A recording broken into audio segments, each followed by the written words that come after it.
All right, got a thumbs up from the clerk, and we're ready to go. Welcome to our meeting of August 13th. It's a regular scheduled meeting.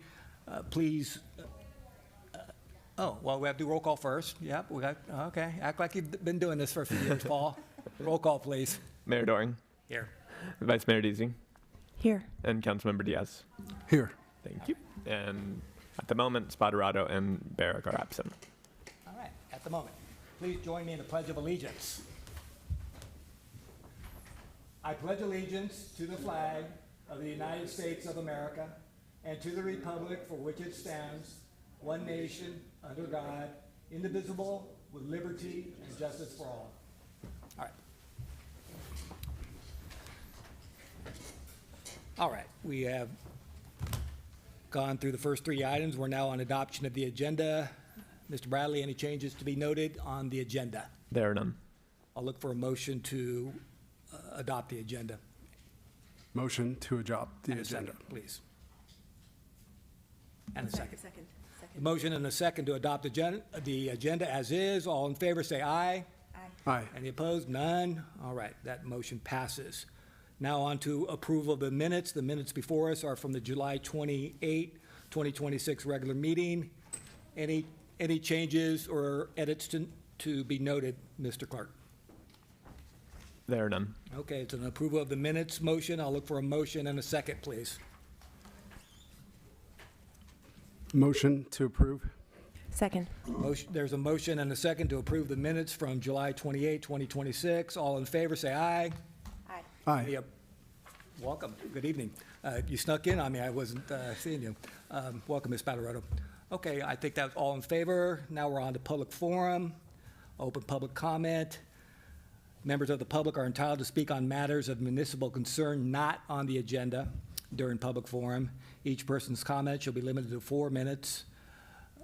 Each person is entitled to speak on any non-agendized item only once at any meeting. Brief questions by council members for clarifications may be posed and answered, and council members may make requests that items be placed on future agendas. But in accordance with state law, no substantive discussion or action may take place unless and until the matter properly appears on the agenda. Mr. Warner, I see you preempted me. That's okay. You have public, I you know have got a full the agenda. floor. Right. 4 full minutes. agenda, so I'll try to be brief. I'm Please. Chris Warner, 1434 Grayson Avenue. I'm here only in a personal capacity, not as a member of the Planning Commission or the Finance Committee. I'm here on a matter that we discussed about a year ago in front of the City Council, and that's the Napa Climate Action Plan and Committee. And I also want to compliment Councilmember Deasy, because now I understand when all of you are on JPAs or different committees around the county, that takes a lot of your time, and certainly the Napa Climate Action Committee has been very busy. However, you in the next month or so will be asked through your representative, Councilmember Deasy, to approve a climate action plan for all of Napa. And as you may know, we discussed this back in September because there are over $1 billion in potential unfunded mandates and new regulations and prohibitions in the draft plan.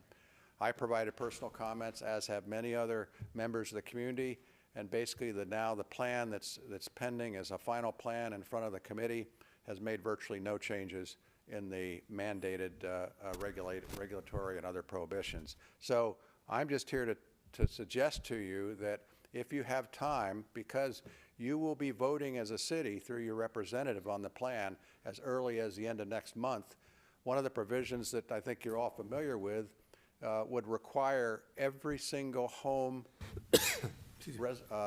store, business, building, residential or non-residential, to retrofit to get rid of all their gas appliances, to rewire the buildings for electric, to in fact possibly require doing things in the streets and sidewalks to make additional electricity available. And most of all, it could lead to reopening walls and ceilings and foundations that could lead to exposure to some of the things that in older homes you don't want to expose, including asbestos, mold, and lead paint. These provisions would start to go into effect in 2027 right away for all non-residential buildings. So you can imagine up and down Main Street, if you were required to start to retrofit for all of your gas appliances and gas use, restaurants, hotels, et cetera. That could be quite disruptive. They would go into effect for all homes in St. Helena as early as 2031 because the state has suspended the ability to change building codes, but they'd start putting them into effect. There are other mandates and regulatory provisions. I won't go into them. They're in all the comments, most of which, again, are unchanged. They would impose new restrictions on wineries, on hotels, on new housing, et cetera. All I'm suggesting is you as a city council should and may want to take an opportunity to review these in detail before the Climate Action Committee votes to approve them. Because again, as a joint powers authority, your representative on that committee represents the will and the decision of the city council and the community. And I think it's important that the community and you all as city council members, with the help of your council member, Deasy, who's been actively attending all the meetings, can have an opportunity to review that plan before it's voted on as early as the end of next month. Those are the end of my comments. And again, this is just a public forum, so I know that you won't have any discussion. But I've also discussed with city staff possibly the need to schedule a public hearing of the city council and an opportunity for the community to weigh in on the details at a future time before it's voted on. Thank you. Thank you, and thank you for your written comment, which I acknowledged. We also had a written public comment from Elaine Demand. Others may have come in a little late. I didn't see those come in, but thank you for those comments. Others wishing to approach your city council and talk about anything that's not on the agenda for 4 minutes. 4 minutes is an extraordinary amount of time I've come to learn. That came from your mayor, I don't know, I think about 2017. It was usually 2 minutes where you are, right, Mr. Walsh? Sometimes 3? Usually 3, sometimes 2 is my Okay. experience. All right, 4 minutes. Anyway, 4 minutes is amongst the longest I've seen. last chance. All right, thank you. We'll look forward to more comment as we go through the agenda. Okay. Keep up where I am. We did not have a closed session this time around. It's been sort of a regular thing for us to have closed sessions, but Mr. McCann, I know you have probably a few reports, or your staff may have a few reports for us. Yeah, we have just a, To you. yeah, thank you very much. We have a few things to share with the council and the community. One, just congratulations to our fire and police departments. They put on a very informative, very good presentation recently, fire safety preparation town hall. If folks weren't able to go to that, all of that information is available on our website through an easy couple of clicks. So I'd urge people to take a look at that just to be aware of the various services and, more importantly, the plans that are in place, both here in St. Helena and also in the larger Napa Valley area. Then just to alert folks, we'll have a discussion at our next council meeting, August 25th, on the Blackberg report. So we introduced that to you all a couple months ago, and we told you we'd be back in August with a framework of implementation. We'll have a series of recommendations that we'll present to the council and seek your input and next steps to move forward. So I know that's of interest to the community. We've got a couple of openings on boards and commissions still. Planning Commission is one that I think many folks would be interested in. And then certainly the filing for mayor and council is moving along. Maybe I'll ask Andrew if he can tell us about the dates for the nature of the openings on our boards and commissions and the dates that are on the council and mayor. So for the council member election, that application filing period has closed. There will be a write-in period for those wishing to do write-in versus have their name on the ballot. You can contact city clerk for more information on that.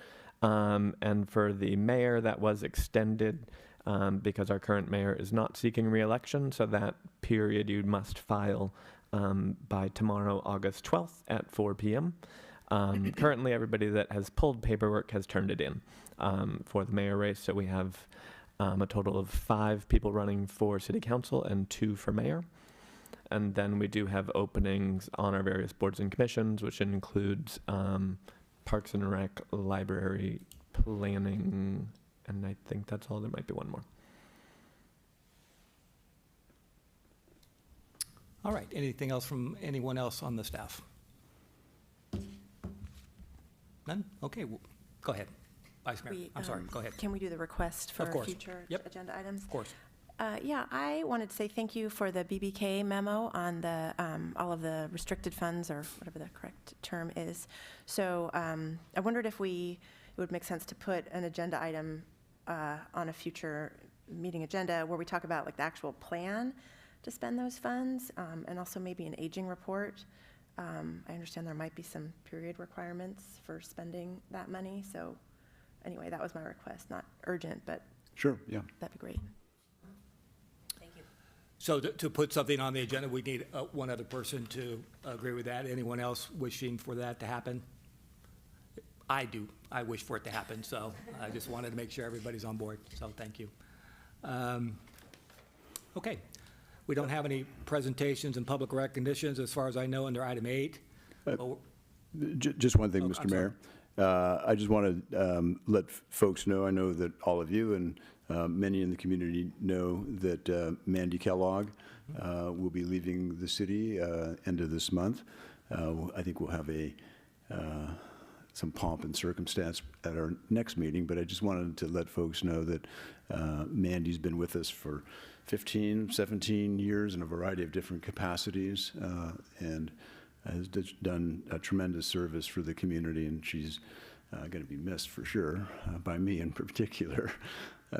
But she'll be with us for the next couple of weeks and then moving on to another assignment.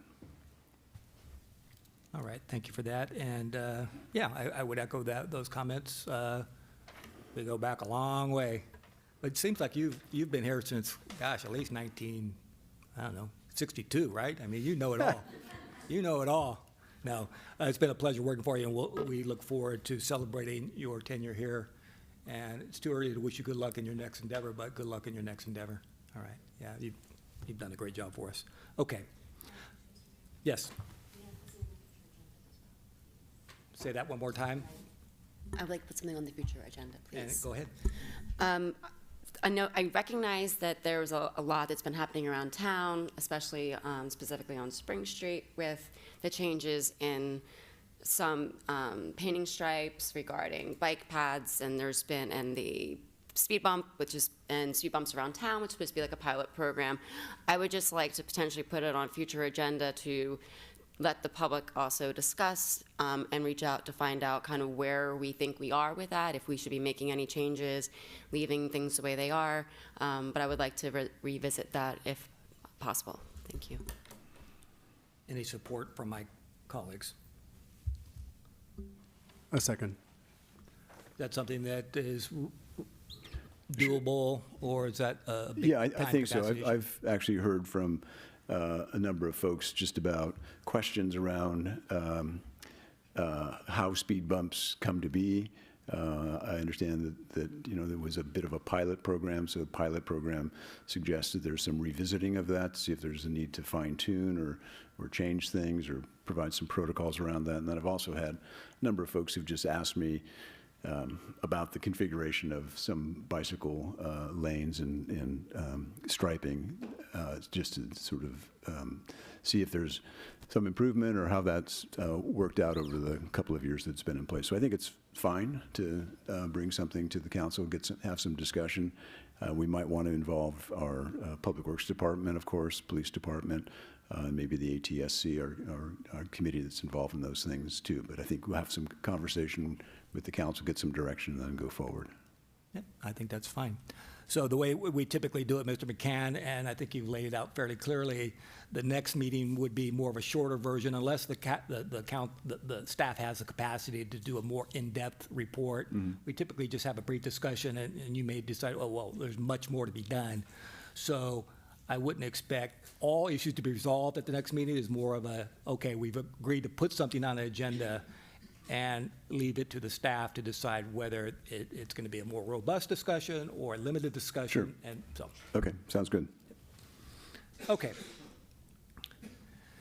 All right, now we're on to staff briefings again. There may be more here. Are there any more presentations or anything else under item 9, staff briefing and presentations, Mr. McCann? No. All right, thank you. We're on to item 10 then. Consent items. Colleagues, any council member wishing to pull an item for comment or further discussion? Vice Mayor. Yes, I would definitely like to pull 10.5 and 10.6 for, is that right? Okay. For a quick discussion, and actually, I honestly think that 10.1 and 10.2 have been waiting so long and need to happen, but I'm just a little bit concerned about the questions that have come in, and I wonder if we should push it to another meeting.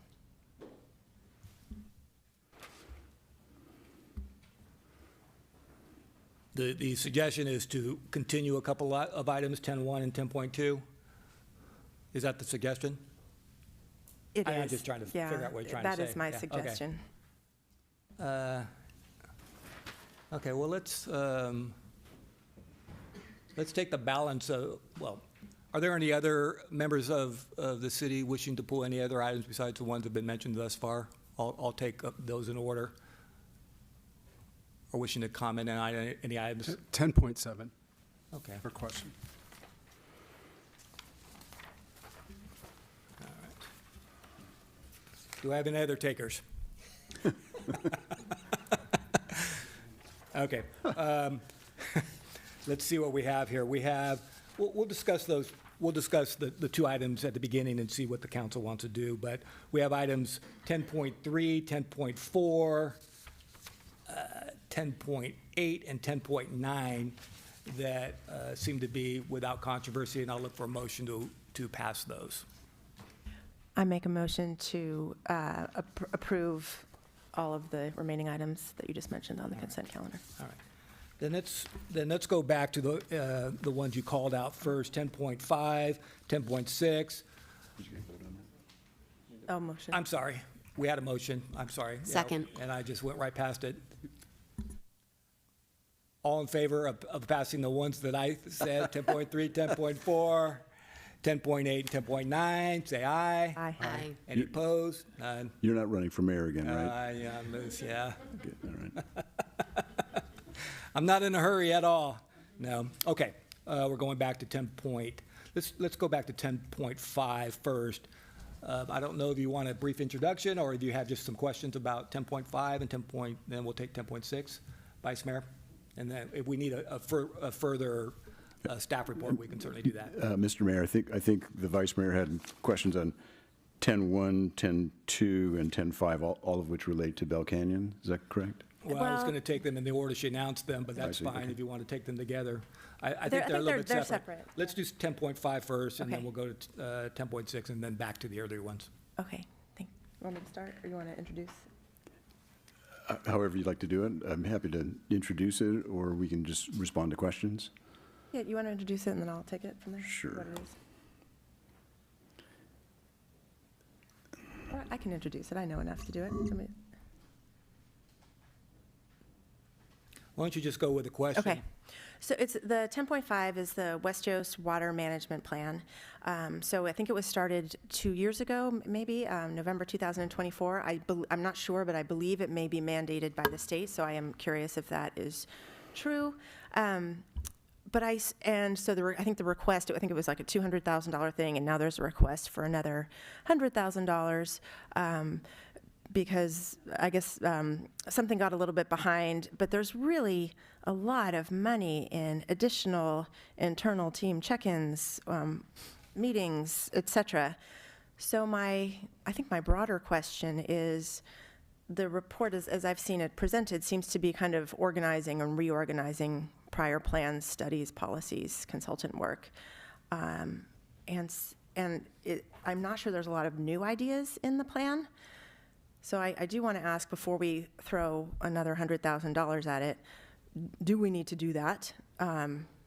What decisions will this plan allow us to make that we couldn't make before? What concrete stuff is going to come out of this? And quite frankly, could we just wrap it up now and focus more on getting to implementation versus really big big plans that we've already written in other places. Mr. McCann, I know that our Public Works Director is not here, Mr. Leach, he's sick, and so not able to be here, so we're in a little bit of a disadvantage, but Sure. I'll let you Yeah. handle that in the best way you can. Right. So that is correct. Mr. Leach has been working on this and the other items, and so he's by far more familiar with them than I am. But what I can tell you is that the Water Master Plan is a very important document. It helps to categorize all of our different water resources and demands, and also lays out strategies going forward. So it's important to have. It's important to have it up to date as things change and opportunities come along.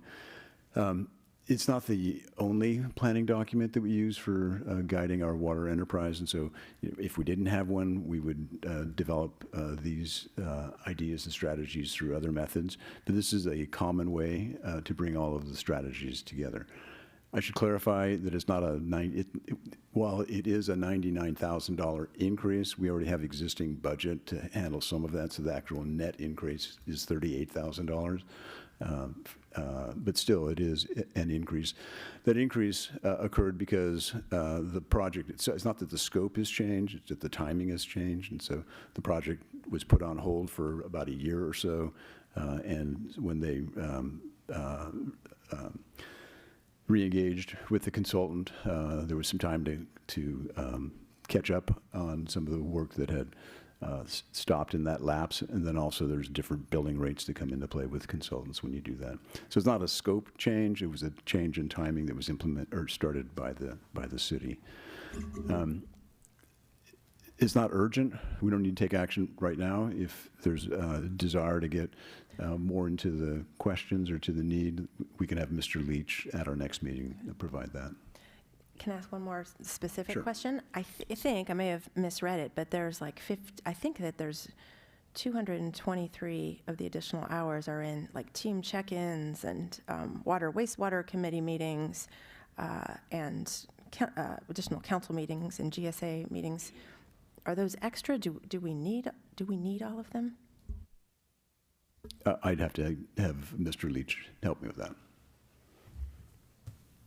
One thing I would like to add, it's really an observation, is, a lot of these are internal delays that end up costing us more, and certainly as time goes, there's inflation and all sorts of other factors, but that seems to be a general theme that I see on some of these items. So I just wanted to point that out, that was a delay, I believe an internal delay, where it ended up costing us more. So nickel here, dime there, it seems like you could start to add some of these things up, but that's my observation as we go through and I know these are coming from the water revenue bonds, I believe. Is that correct? Okay. Yes. So they all have different sources. So I'm sure the residents, would like to understand how we pick what comes from which, the bond, the GO bond, the water source bonds. So all of that, I think, is kind of going back to what Michelle was saying. It's a little bit nebulous, all these add-on costs as we go over time. And so I just wanted to observe that this is what I see when I look at this. Anyone in the audience in the public wishing to make comment on this item?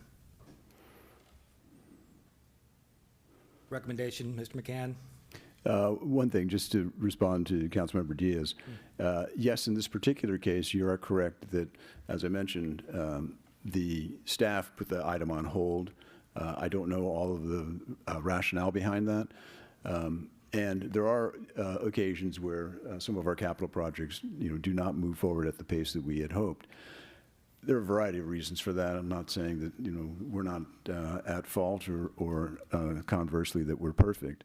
But I can tell you that there are an abnormal amount of capital projects that are being pushed forward with a very bare bones staff to do that. And so I think that's a problem. I think we have to address that. We have to realign our expectations with our capacities. We've tried to attract a couple of folks to help us, and we've not been successful. We need folks who are expert at this, not folks who are learning, and so that's a tough thing. So I think part of the discussion which will occur at our next meeting around the Blackburg is going to focus a bit on that and ask you some questions and give some authority so that we can move forward. So you're on the right spot there, but it's a little more complicated than some of that. With respect to this item, I believe that we can and should go forward. This is work that I think is good. The budget effect is about $38,000. At the same time, if you're not comfortable moving forward tonight and you'd like some more information, I'm sure that if Mr. Leach were here, he'd be able to tell you all the ins and outs that unfortunately I'm just not familiar with. All right. Mr. Rose, did you want to approach on this item?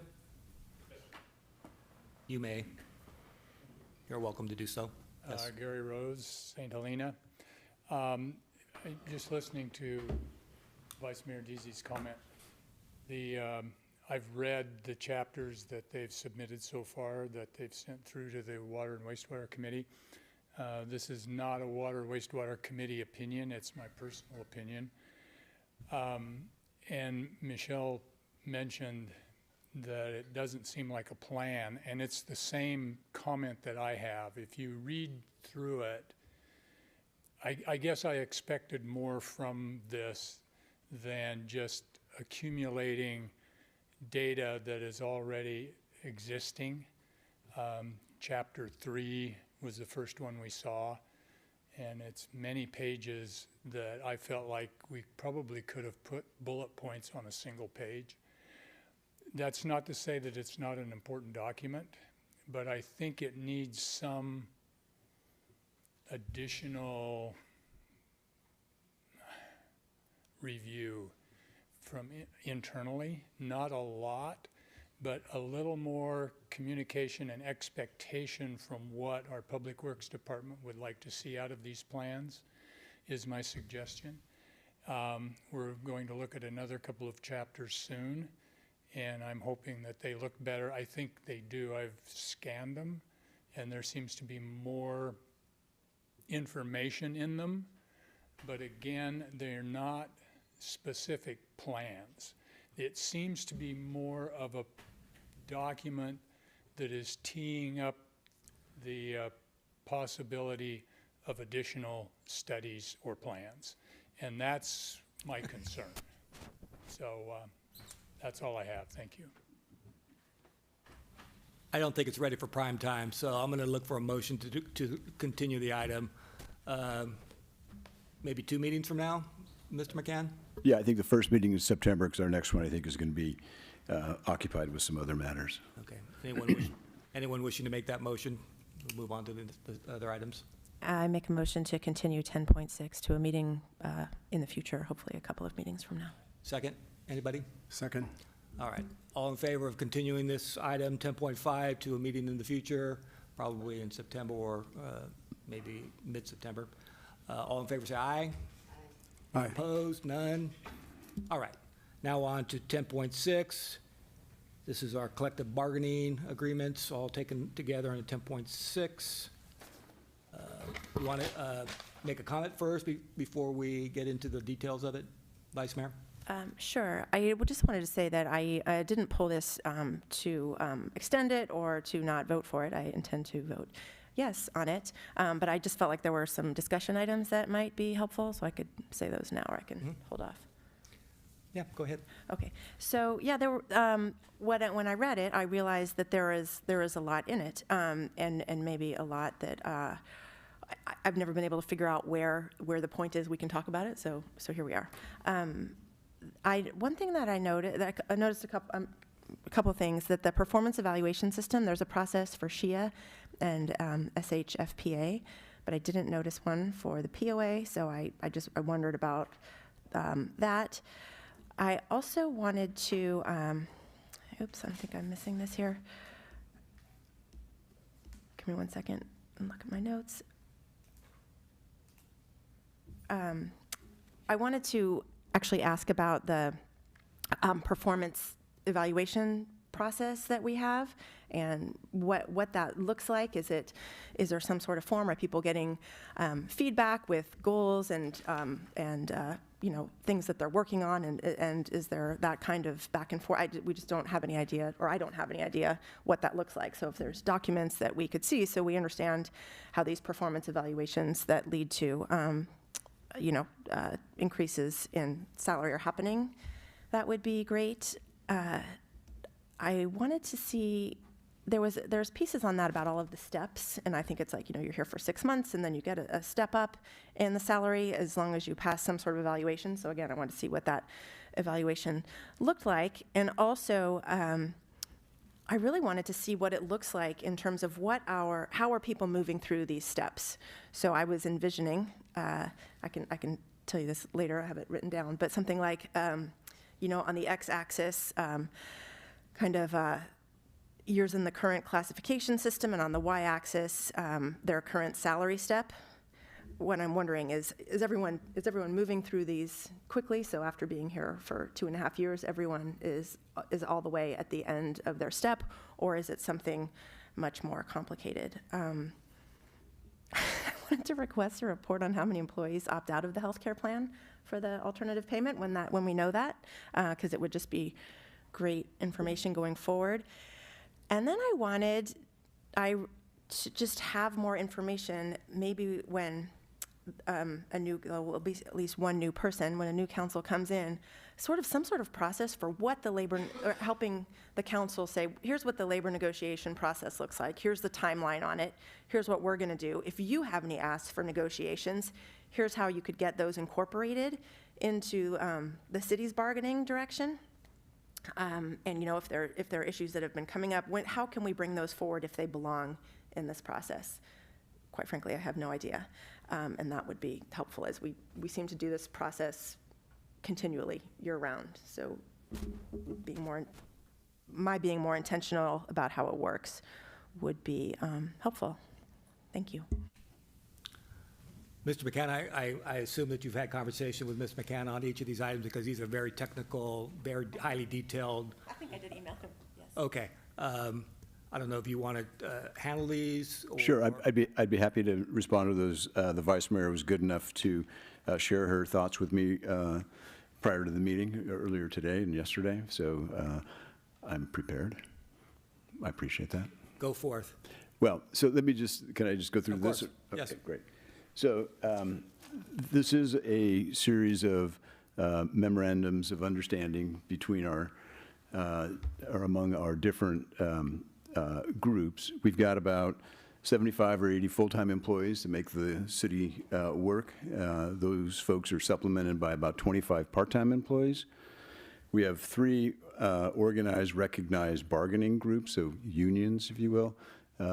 SHIA, the St. Helena Employees Association, the Police Officers Association, the Fire Association, and then the balance of folks, executives, department heads, mid-managers, are in a group that's not really a group, it's just everybody else. And so they're unrepresented, they're not in an organized bargaining group. And so the city develops contracts with each of these organized groups, and we have a contract for whatever that term is, sometimes 1 year, as these are recommended to be. Sometimes you have multi-year agreements, 3, 4, 5 years. It depends on the interests of both parties. The agreements lay out a whole variety of benefits and compensation for the members of those groups, which is distinctly different than personnel rules. Those are contained in a different thing. They're not bargained for, they're not negotiated. They're adopted by the city council. They reflect personnel rules and labor laws from around the state. In this case, we started our negotiation with the groups earlier this year, February, March, and have been active in negotiation. Periodically, we would come forward to the city council to brief you on the nature of the discussions, the interests from the different groups. The council would provide us with your thoughts, your interests, your desires.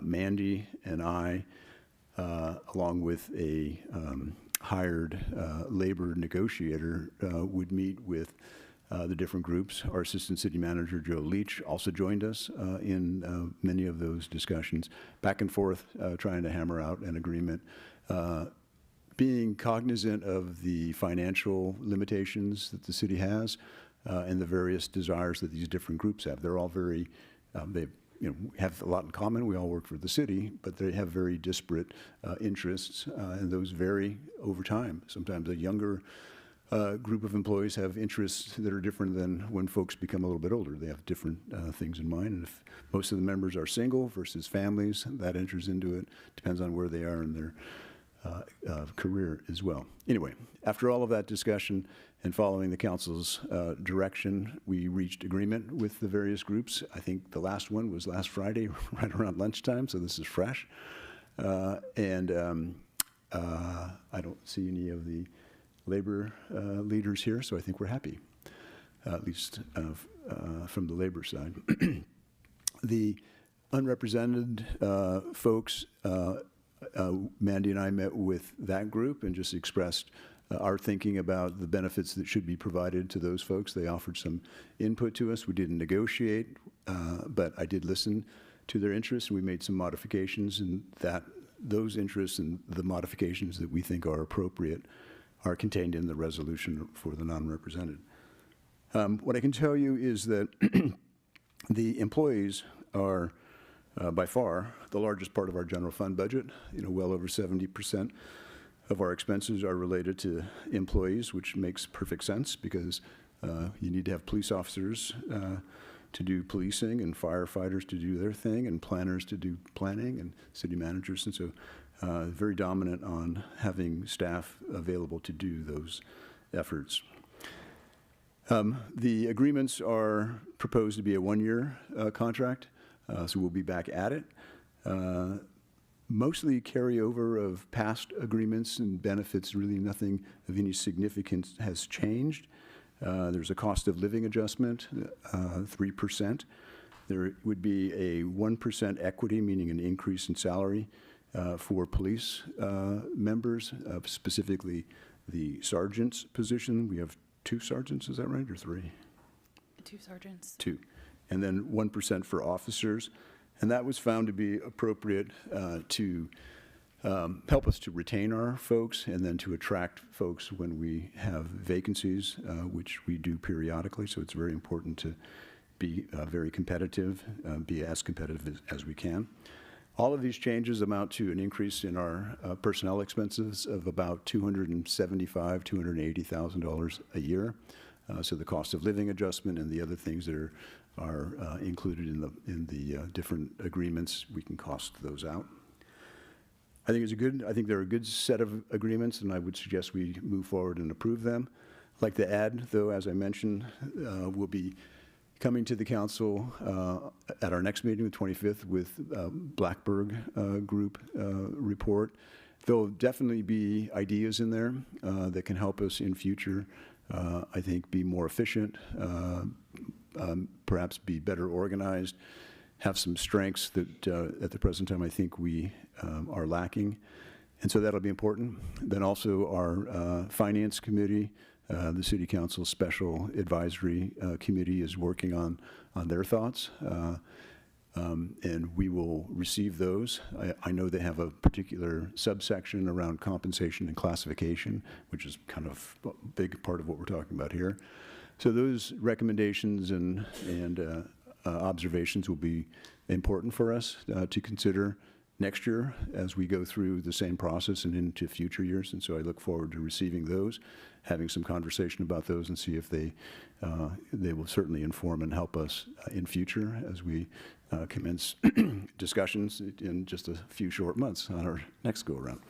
So as far as the Vice Mayor's questions, yes to most of them. Our personnel rules have a very well-established and very common system of performance evaluation. And so there is a form, and I don't know, it's half a dozen or 8 pages long with probably 12 different categories that call for the immediate supervisor to make a determination of performance. And then that evaluation is reviewed by the department head, it's reviewed by the individual employee, ultimately reviewed by me and signed by me.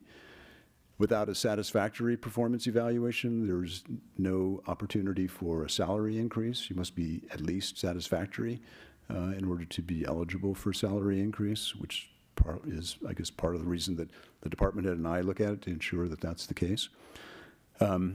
There is the opportunity and the expectation that the employees also provide input, so they review the findings and goals and recommendations from their supervisor and others, and they comment on that as well. As far as steps, people do move through those. There are 5 steps, is that right? That's correct. Okay. Maybe Mandy can talk about the steps. How does one progress through the steps? So for the first 4 steps, it is a 6-month waiting period between those steps, and then from the moving to the last step, it's a 1-year waiting period. So it is possible to achieve the highest step in a 2.5-year period if the employee is performing at satisfactory or above. And then I did want to address Vice Mayor Deasy's question about the police officers. It's not specifically stipulated in their MOU, but it is in our personnel rules. And so the way that the MOUs work is that if there's something outlined in the MOU, that kind of trumps what's in the personnel rules. But if it's absent in the MOU, then you refer to the personnel rules for that information. And then as far as any future participants in the opting out of health insurance, we'll absolutely track that and report that to council. I suspect we'll have some who will be very interested in that. We'll see how that goes. And then as far as the opportunities for council to provide input into this, that's the purpose of the closed session. And so when we have closed session, we talk about those things. Certainly, Mandy and I bring our recommendations. Our labor negotiator, the professional, his firm is involved in these discussions all around the state. So they bring sort of the current trends. But part of that too is, council, what are your thoughts? You hear those from the community. We'll certainly hear some from the finance committee, and so those will undoubtedly influence positions and desires in future. Awesome. Thank you very much for all that. It's helpful.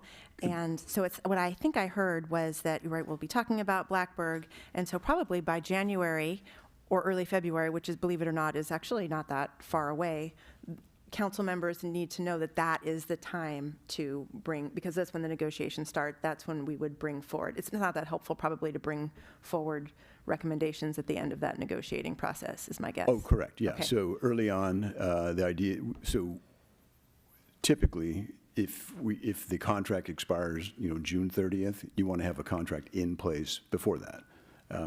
It's August.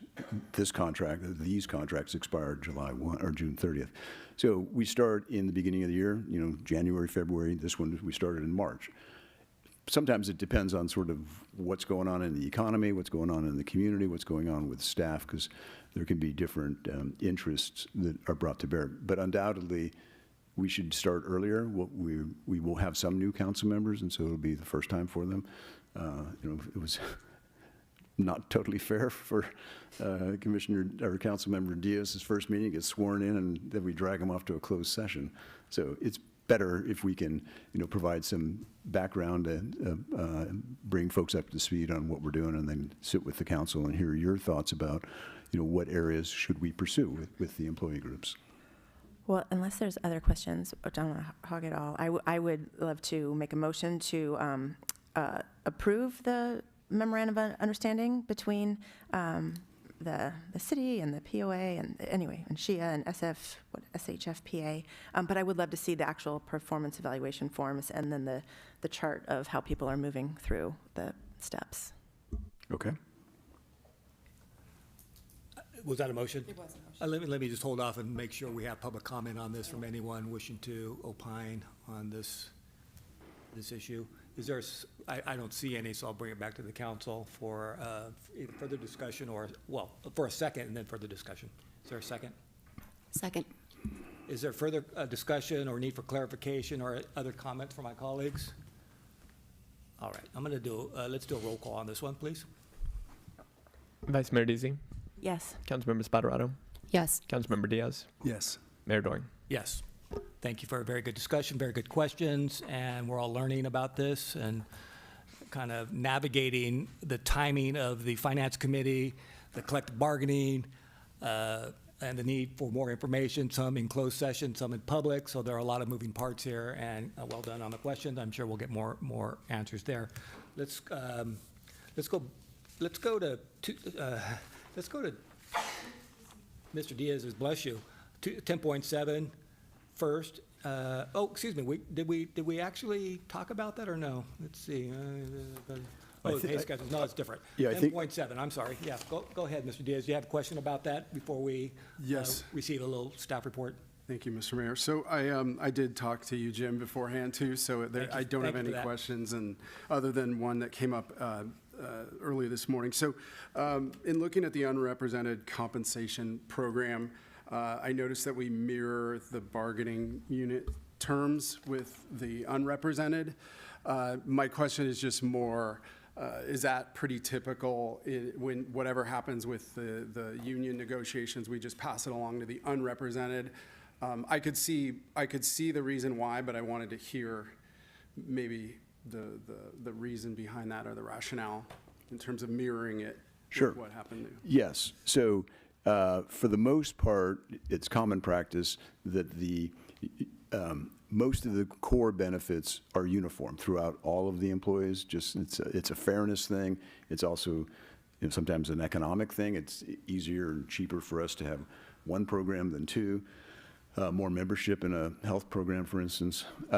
But sometimes there are differences. There are just differences between interests and needs of, for instance, police officers versus administrative staff. But for the most part, we do have them the same. So they do mirror. Okay.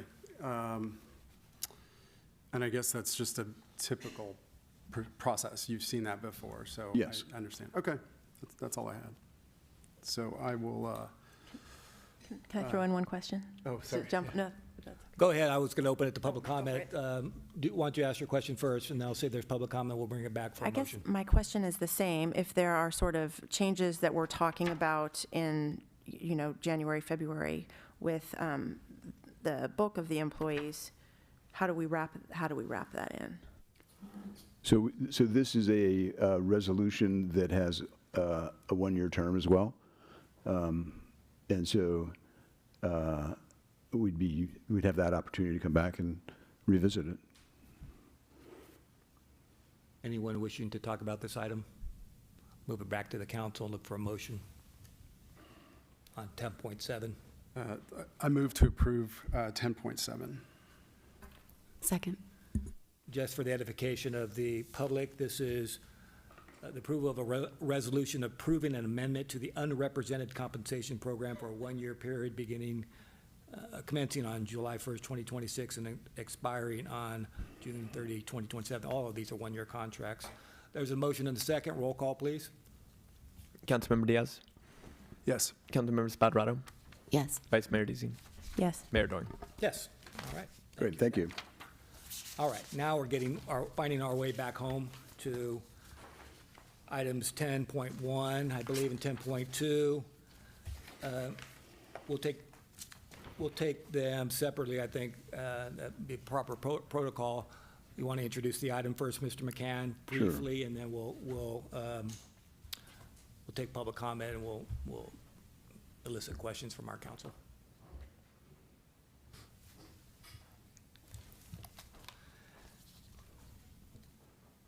While we're waiting, 10.1 is consideration and proposed approval of a resolution authorizing a professional services agreement with GEI Consultants for construction management services related to the Bell Canyon Intake Tower and Valve House Rehabilitation Project. Thank you. We have received written public comment from Mr. Park, Joshua Park. Mr. McCann. Yeah. So this item and the next do relate to our Bell Canyon Reservoir.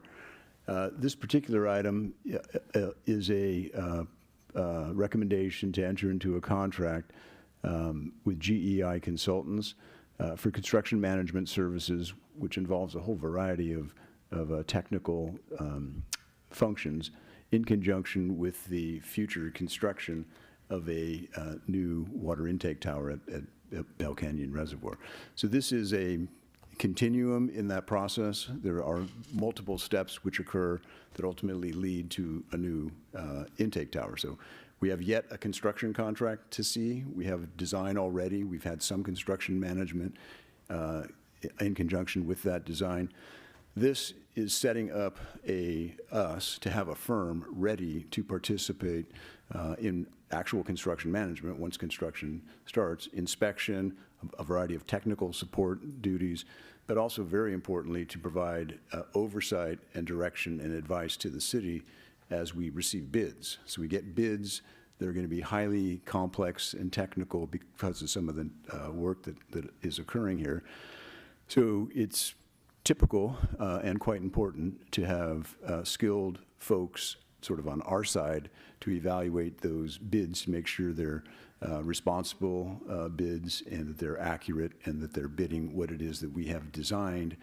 Because if it isn't, then we can have a problem, both in construction, performance, and then the contract itself. You can end up in very expensive litigation with contractors over projects of this nature. So this contract with GEI is very much to our favor to ensure that we've got skilled professionals helping us as we go through all of those various tasks that will be before us in the not too distant future. I'm happy to answer questions if you have specific questions. I don't know if we are in the position to answer the one question raised by the public comment. I assume that we vetted all kinds of different ways of approaching the issue of the intake tower. Mr. Park was focusing in on the potential for a floating intake tower. Obviously, much different project, much different engineering, much different technical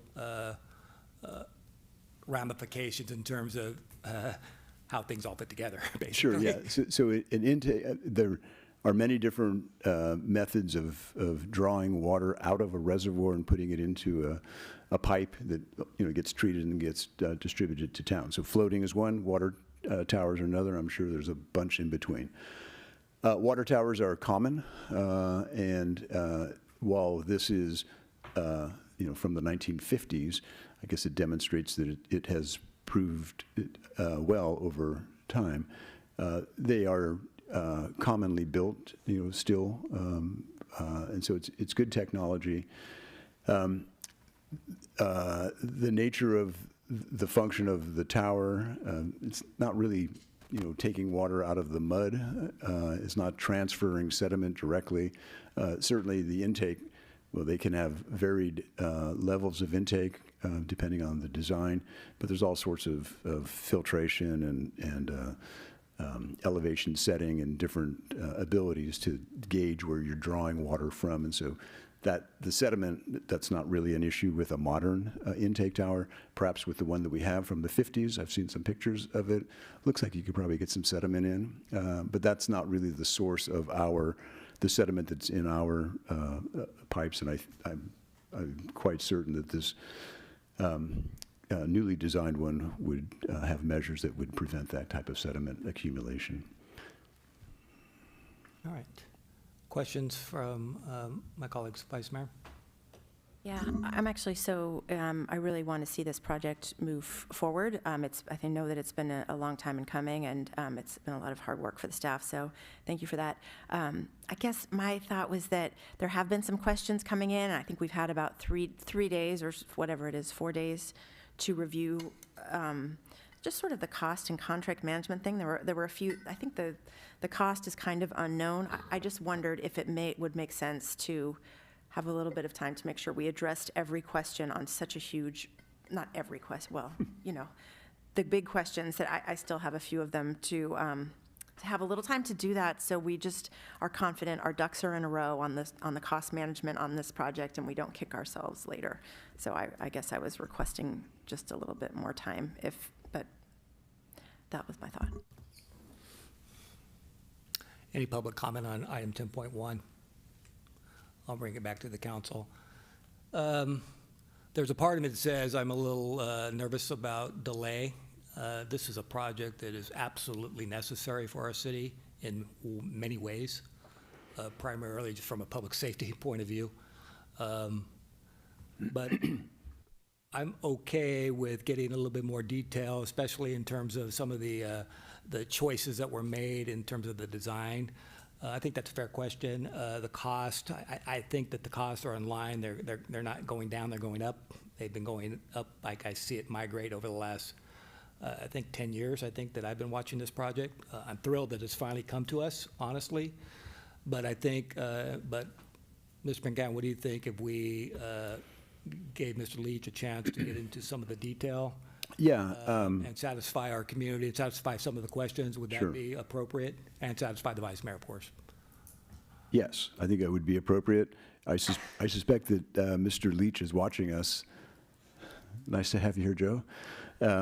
And if he were, I'm sure that he could provide greater detail and response. But nonetheless, this is a big project. I think our budget is, $6 million plus for the project, and this item itself is considerable.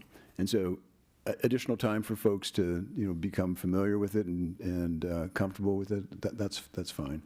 I would suggest if we do continue this, we set it for that first meeting in September again. And I would like to perhaps get this in front of the Water and Wastewater committee to have them weigh in on it as well. We can ask whatever questions we have, and then if folks in the community have questions, we can certainly field those. What I will say is that this is not a new project. As I look through the history here, it goes back to 2017 and probably before that. But we're getting to the point now where we are spending some real money, and so I think we should be comfortable with that. So I have no problem with a short continuance and bring it back with answers to questions. Is your reservations about 10.2 similar, and could we just continue Yes, both of them? it's the same thing. I just, sometimes we end up in these construction lawsuits and we ask what did we learn? And so I just would like a moment to We make sure never have that here I in know. St. Helena. Everyone does. No, That's I think there are a little bit more vetting, a little bit more education to the community, but with the proviso that we need to move on this. And I think that the notion of changing design right now, given what is at stake, I think that I want to make sure we manage the community's expectations. This has to move forward. Absolutely. And is there any public comment on 10.1? We'll take them together, but any public comment on 10.1? Please.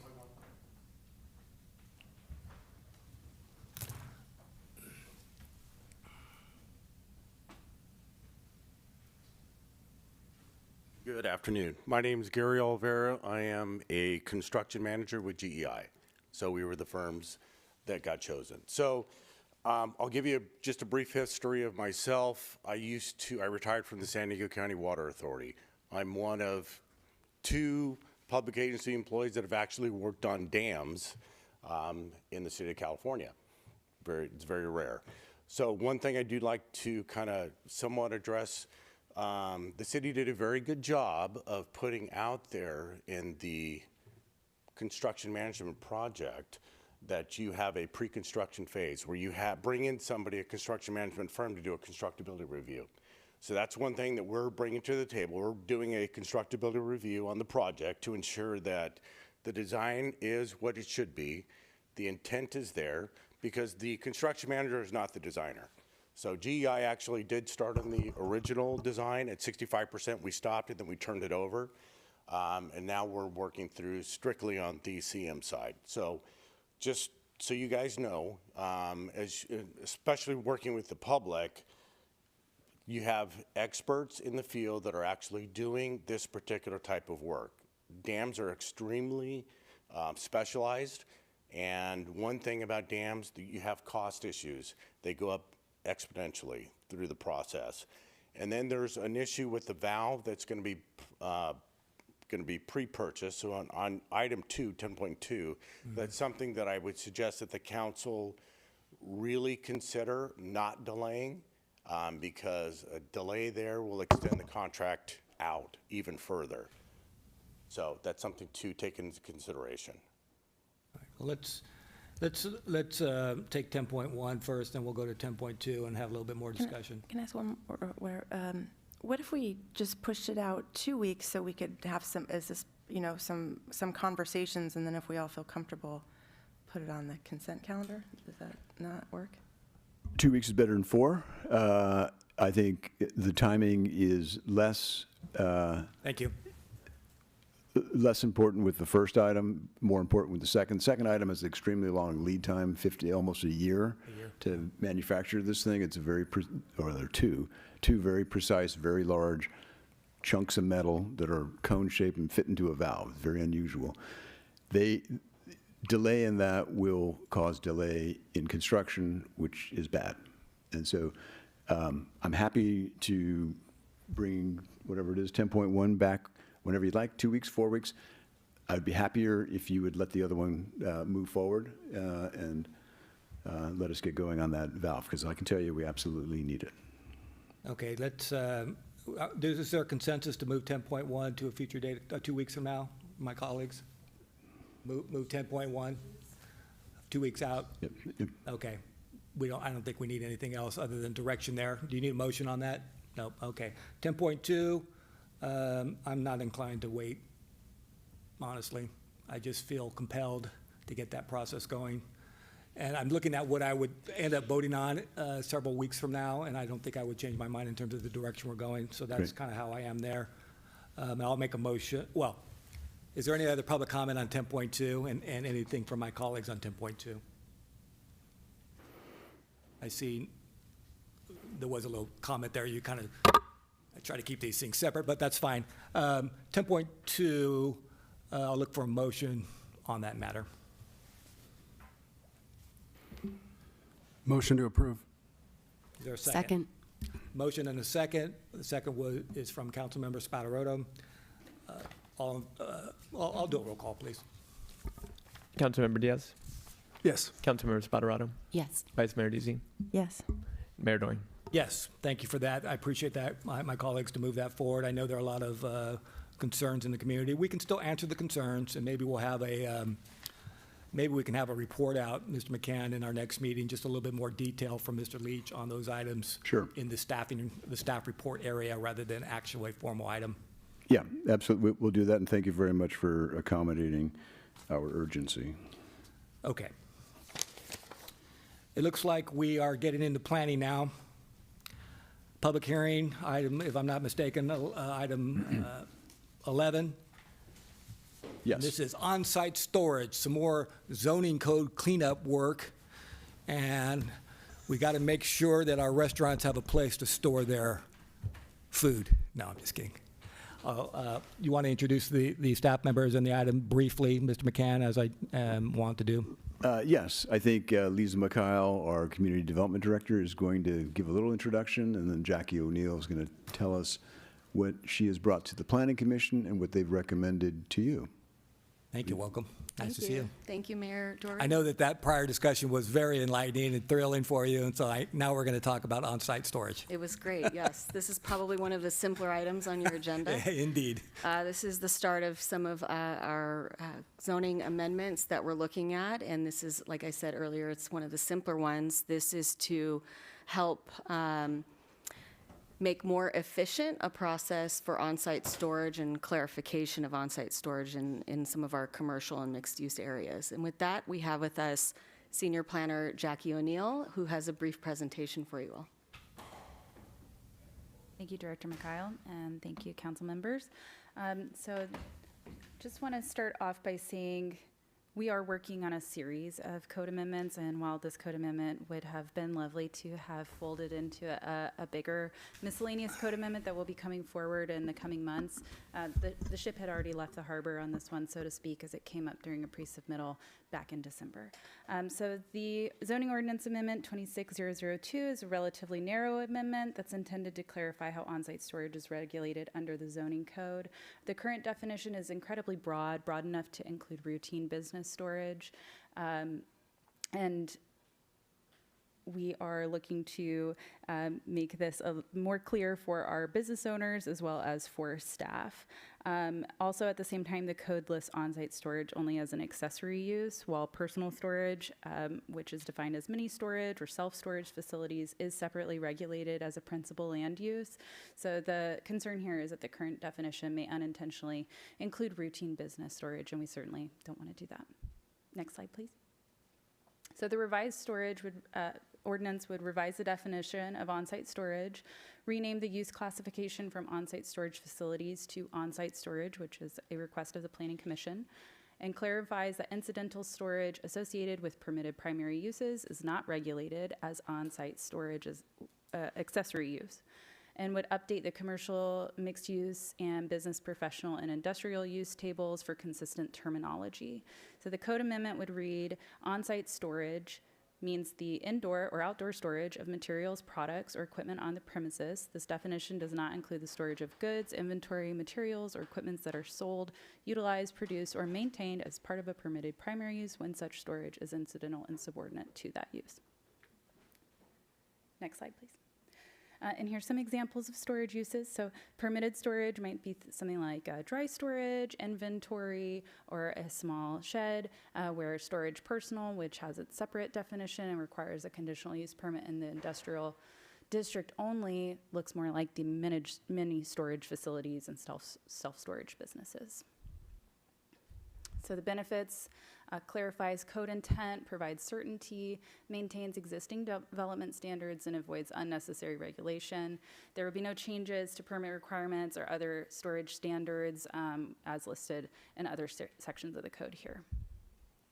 So the recommendation from the Planning Commission is to approve the ordinance,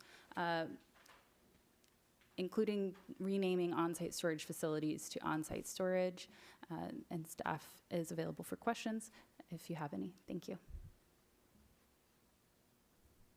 Any initial clarifying questions from my colleagues? Let me open the public comment. I'll take public comment on the item. It is non-controversial. I don't know what to do with myself, Mr. McCann. No. I had a question. So there's just a clarification. So I understand the sort of the restaurant needs some storage for their kinds of things, and then the personal storage, the big storage units, which is classically American, but it is what it is. What about those areas in between? So, for example, a yard that has a bunch of trucks and they store equipment. There are other storage operations that go on associated with different businesses. How is that regulated? Is that We do have a specific use for You do? contractor yards and things like that. And those are also limited to industrial district. I don't believe they're allowed in other districts. Okay, that's considered an accessory use, or I don't know if you need to.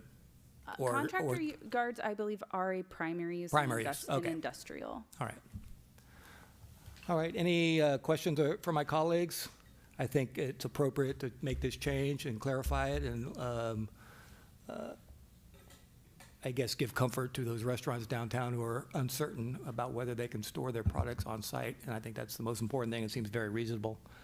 I'll look for a motion.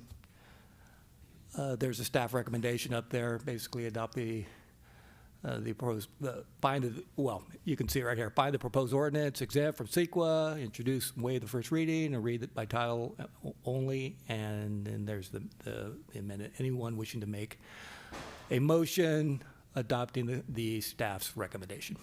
I make a motion to adopt the staff's recommendation. And is there a second? Second. Okay, there's a motion and a second. Roll call, please, Ms. Bradley. Vice Mayor Deasing, Yes. Councilmember Diaz, Yes. Councilmember Spatarato, Yes. Mayor Doring. Yes.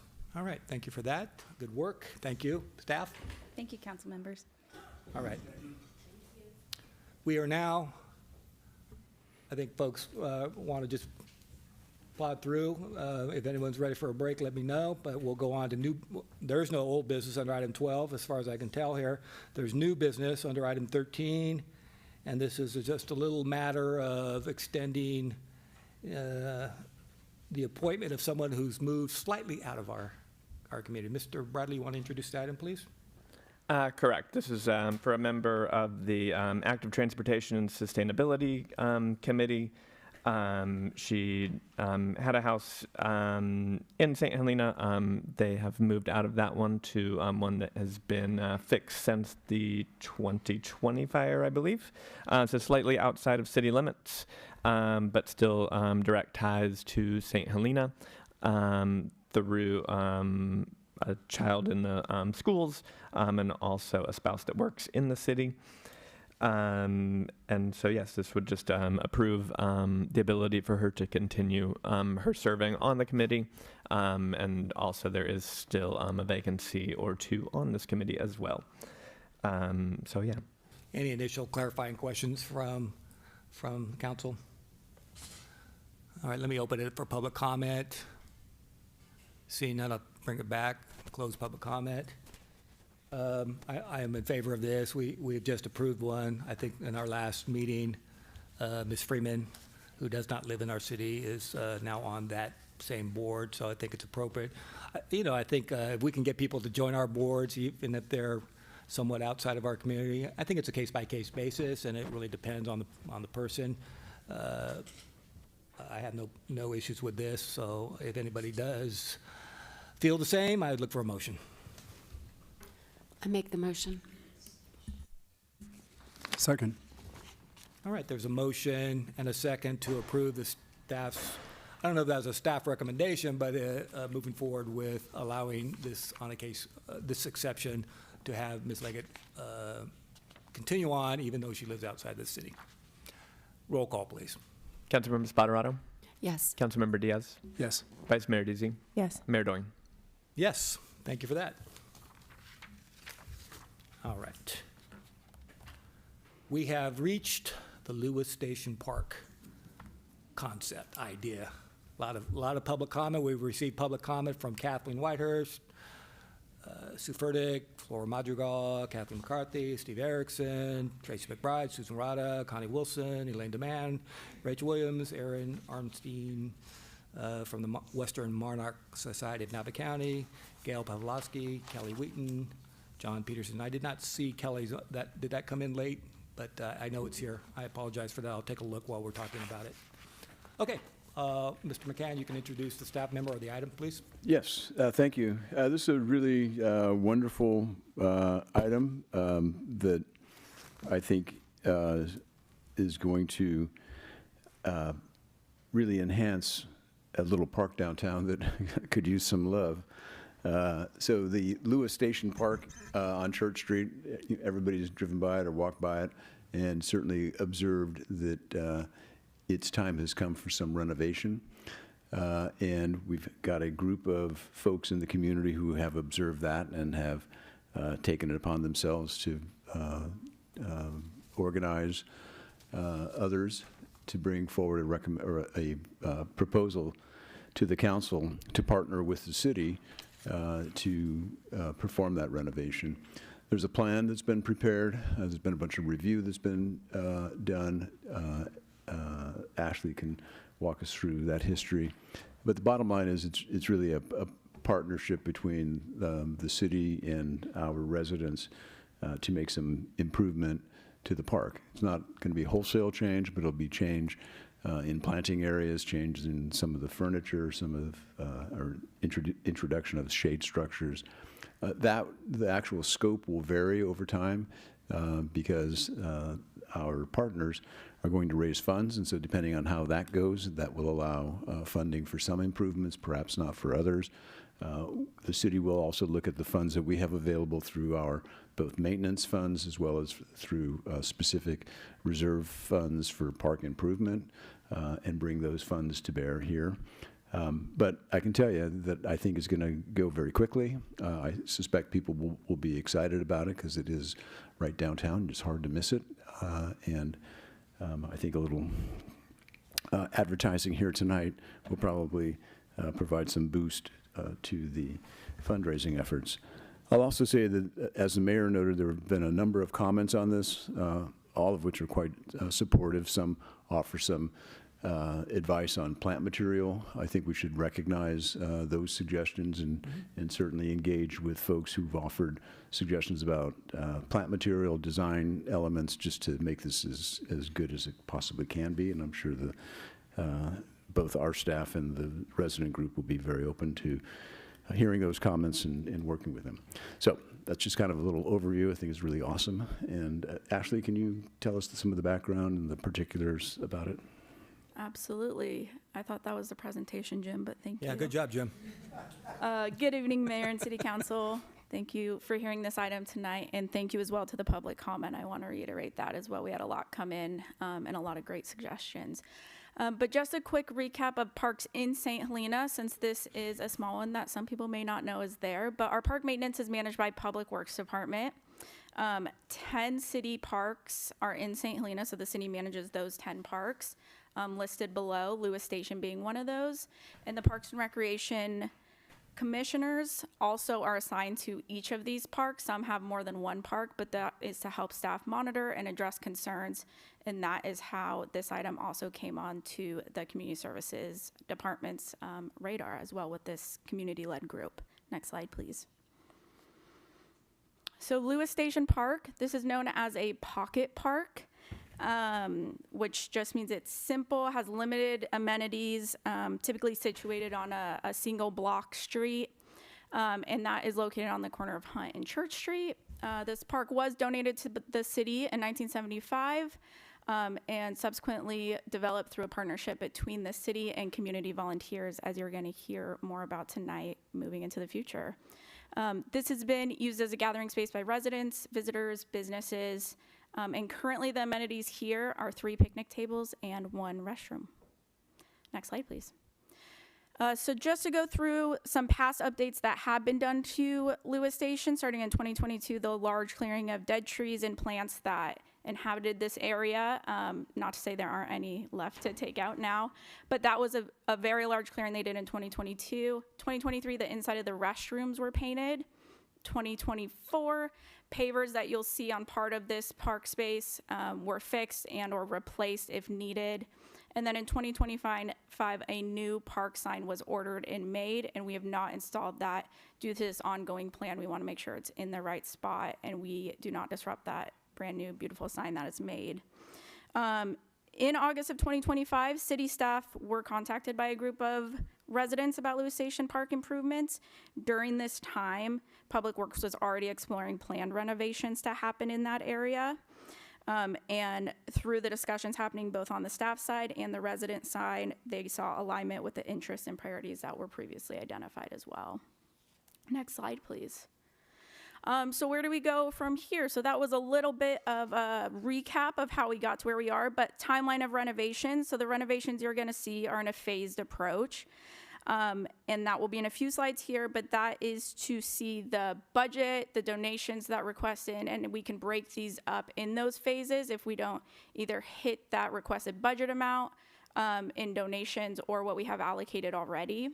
And then wanting to just review the volunteers and the staff and all the time that was put into this. Next slide, please. So the timeline of the renovations you're going to see are in 3 phases, starting with where we're at right now, summer of 2026, and this going through September of 2026, and then picking up in phase 2, the fall, October. That'll take us through December 2026, and then phase 3 picking up in January, end of December, January, going through May of 2027. So as the plans were discussed in the following items, this is also going to be in coordination with the implementation of the ongoing parks, trails, and recreation master plan. And so we want to make sure that that is in alignment with the city's broader goals for maintaining and enhancing public spaces as well. Next slide, please. So phase 1, this is a snapshot of what we are looking at. And as City Manager McCann stated, that we will have this more in detail once we go through tonight and meet back with staff and this group as well. But phase 1 is landscape enhancements and primary gathering area improvements. And so installation of project identification signs, that's to let everybody in St. Helena know, one, to give us their money to help us with this, but also just what's going on and what both staff and this volunteer group have really made an effort to do, as well as these phased approaches to the renovations that are happening. Community fundraising efforts begin following completion of the restoration plan by city staff. And then site preparation, so that's including the removal of the tree of heaven that's all throughout Lewis Station Park, selective pavers, DG removal, and transplanting some trees that are out there, as well as the vine pruning that is taking up one full side of the restroom facility. Next slide, please. So phase 2, site amenities and infrastructure improvements. Installation of new plantings by city staff, updated to irrigation controls and piping. If we're putting all this work into it, we want to make sure that it has long-term landscape sustainability. And then community volunteer sheet mulching event. We do love volunteer events here, and if you can't give money, we hope that you can give time for this event as well. But installation of new benches with backs, you'll see some of our parks do not have those, but in this space, we think that'll be beneficial. And then along with additional boulder seating elements to complement the natural landscape design, these will be selected and picked out to be safe for if children are around and climbing on them, not making it a hazard, as well as just adding to that general feel and natural design out in the park. This also, as we go through these, this will be in compliant with ADA. So anything that we add in, our public works staff is making sure that each phase that goes through, that we're in compliance there as well. Next slide, please. And then phase 3, as I stated, this is the winter of 2026 and spring 2027. So restroom exterior restoration, including painting and repair of exterior wood elements and post. Installation of shade structure over the existing picnic area to improve the comfort and increase park use. Right now there is no shade out there. So this will be in a combination with trees being planted, which when we all come back in a few years, that will all be here, having big trees to provide natural shade, as well as a couple options for shade structures out there. And then installation or replacement of fencing along the rear portion of the park, right adjacent to the railroad track. Some of that has fallen down, and we'd like to do a more appropriate and long-term solution for that. And that will be in talking to our police department as well, just to make sure it's in compliance with what they need in fencing-wise. There are rules around that. I did learn when talking to our police chief, so we'll make sure that's in compliance as well. And so potential installation of public art elements. The Community Services Department is ongoing looking at public art elements, and so this would be a great location. And then installation of drinking fountain that has a water bottle refill and a dog water bowl station. Next slide, please. So you'll see on here, as well as you saw in the packet as well, so it's a little hard to see on here, but the concept and planting plan map, I wish I could take credit for this, but I could not. This was done by the volunteer group, and those who have really dedicated their time into here. So the map on the left you'll see is the planting plan that they laid out, and then on the right is the Lewis Station Park sketch of just some concepts that we have reviewed in those previous phases, but this is just a more visual note for you guys to take a look at as well. Next slide, please. So budget and donations. We'll break down those costs in the next slide, but just to quickly review, city contributions to the project that are already budgeted, and then money raised for renovation cost through this resident-led group. And this project is scheduled in phases, again, not just for workload, but also some time to reach this donation goal. And if the donation goal is not reached, the city will continue with the phased approach of the plan and look at the budget each cycle to determine if money can be appropriately allocated out of park maintenance, as City Manager McCann noted, or potential park impact fees if it is more than just renovation. Next slide, please. And so proposed renovations from city to contribute. So hardscape modifications outside of the restroom renovation, so the awning and wood siding and posts, irrigation repairs. This does not include a new irrigation hole system. This is just the repairs that currently need to be out there. And then upgraded signage on the restroom facility as well as in the park as well. So city costs currently are expected to be around $8,000, and this will come from the approved 26-27 fund park maintenance budget that has already been approved. So there's no additional funds being requested at this time from the city. And then proposed renovations from donations and volunteers. So additional seating areas, including the benches and those large boulders, around $10,000 for all of that to come to St. Helena, as well as be installed correctly and safely. Adding vegetation, trees, and greenery, and then drinking fountain and water refill station, potential bike parking for those visiting on the Vine Trail. So we'll look to have some place for them to take a rest as well. And then fencing along railroad tracks, updated trash receptacles and dog waste station, and then added shade structures. That is a tongue twister.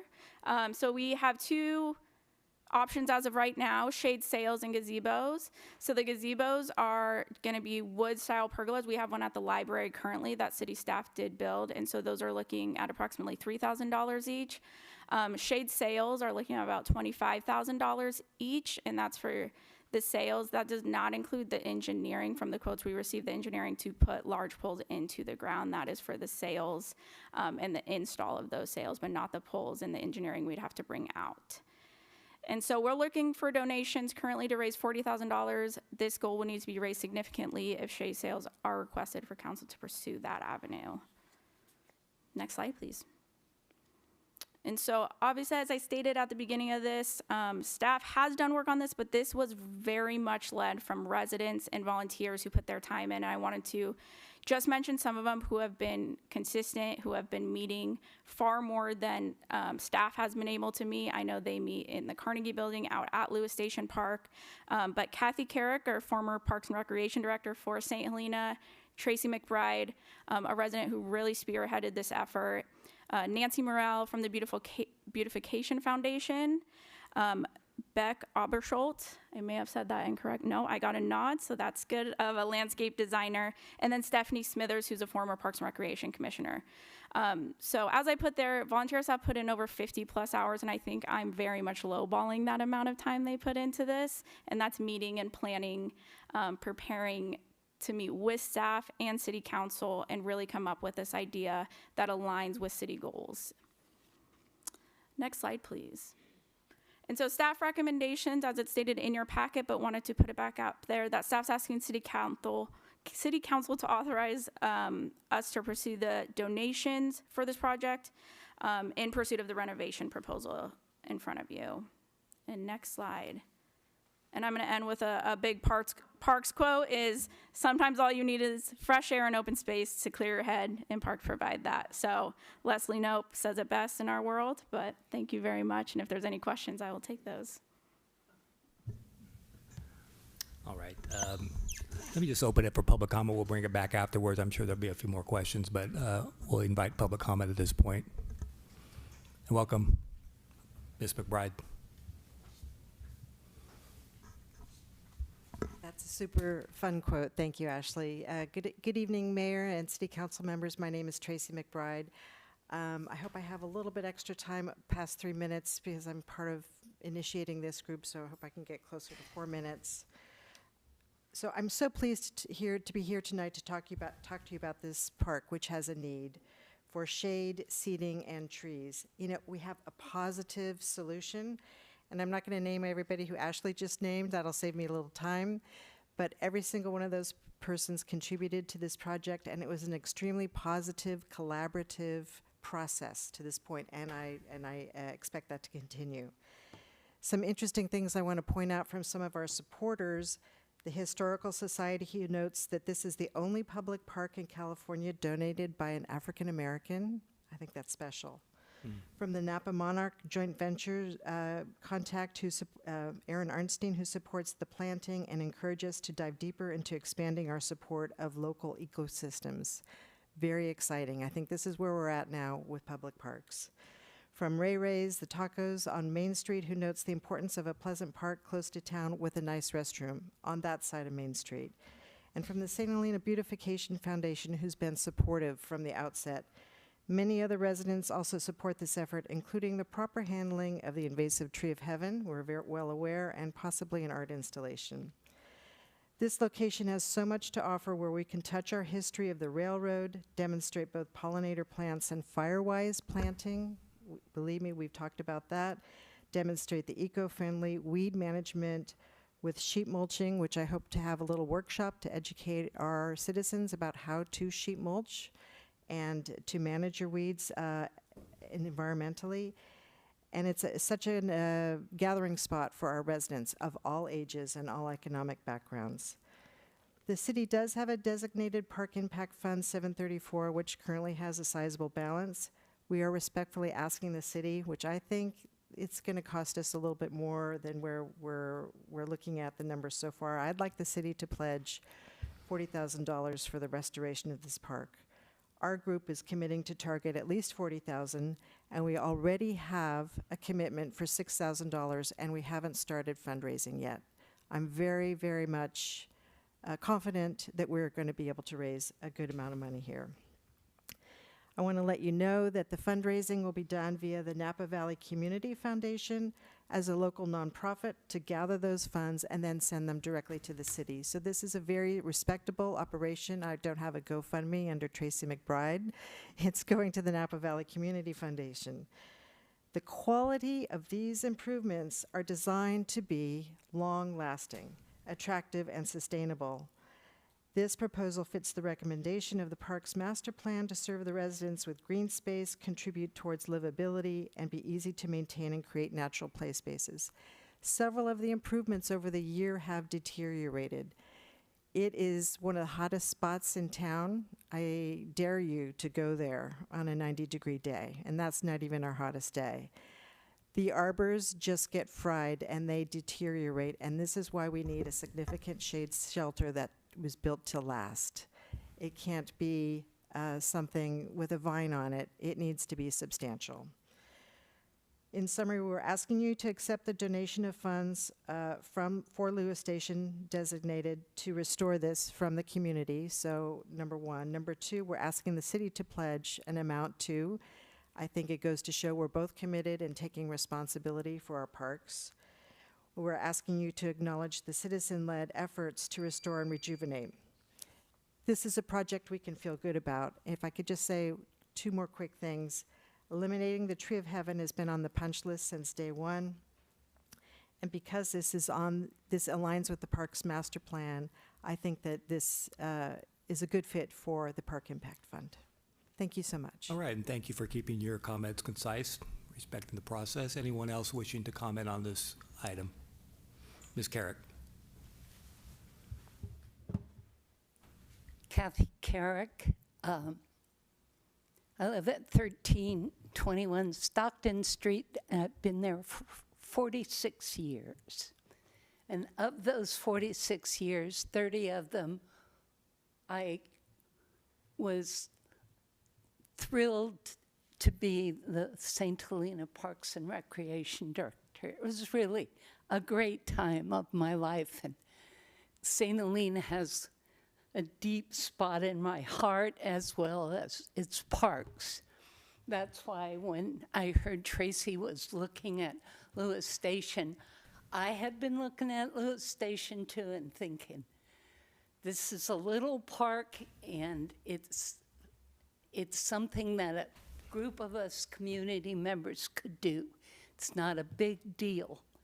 So Tracy and I and Becky Oberschulte and Nancy got together and we sat down and we talked about what we thought the park needed. And first of all, it needed to be beautiful. It needs trees. It needs greenery. And I want you to know that our choice of landscaping material was not capricious. This is the gold standard of drought-tolerant California native plants, and all the plants that are in that plan came from this book. There's a lot of Australian plants in here too, but mostly what we're recommending is natives that are drought tolerant, and they're going to be able to be self-sustaining at least in the next, by 5 or 6 years. So it's really, it's a project that we hope to show other citizens in our community that beauty is not necessarily a bunch of water-thirsty flowers, that we can really have a lovely space using natives. So I have to admit that when I was Parks and Rec director, I really underestimated Lewis Station. I'd go there, but I didn't spend any time there, and I didn't really check it out very much. But this project has helped me realize what an important little spot it is. It is Pocket Park. It's a little space. It doesn't have bocce ball courts in it, but it could be the heart of our town if it was more inviting with more greenery and shade. It could be the spot where we all meet for walking our dogs or having coffee. It's right off of Main Street. It is more of the heart of our town than Lyman Park, quite frankly. And if it was done really well, this could be a really special spot for our town. And I have to say that when I see the wine train driving by it, I feel like, oh my God, what do those people think of us with this ugly looking spot here? Why can't we do something better? And so we're on the verge of doing that, and with your help and approval, I think we could get it done fairly quickly. Thank you. Thank you very much. All right.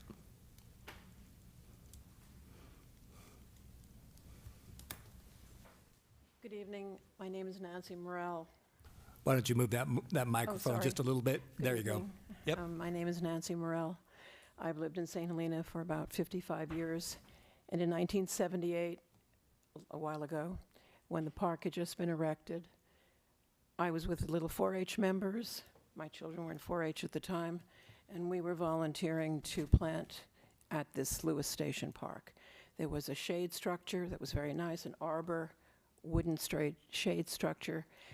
And initially, it was a lovely little park, but I live on that side of town, and every time I have gone by that park over these years, I am embarrassed. It looks like a place that a homeless person might want to spend the night. Hardly anyone ever sits there. The shade structure disintegrated, and nobody cared. So this poor little park really needs attention. Maybe you live on the other side of town and you don't drive down that street very often, but Safeway is right there. The community could drop by, have a sandwich, use the park instead of ignoring a really sad spot. So I encourage everyone to do their best to support this beautiful project for St. Helena. Thank you. Thank you.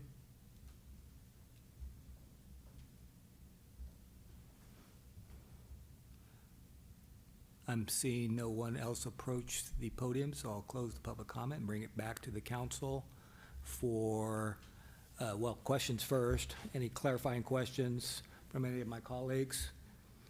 Anyone want to take a lead in starting the conversation? Mr. Diaz, looks like you're...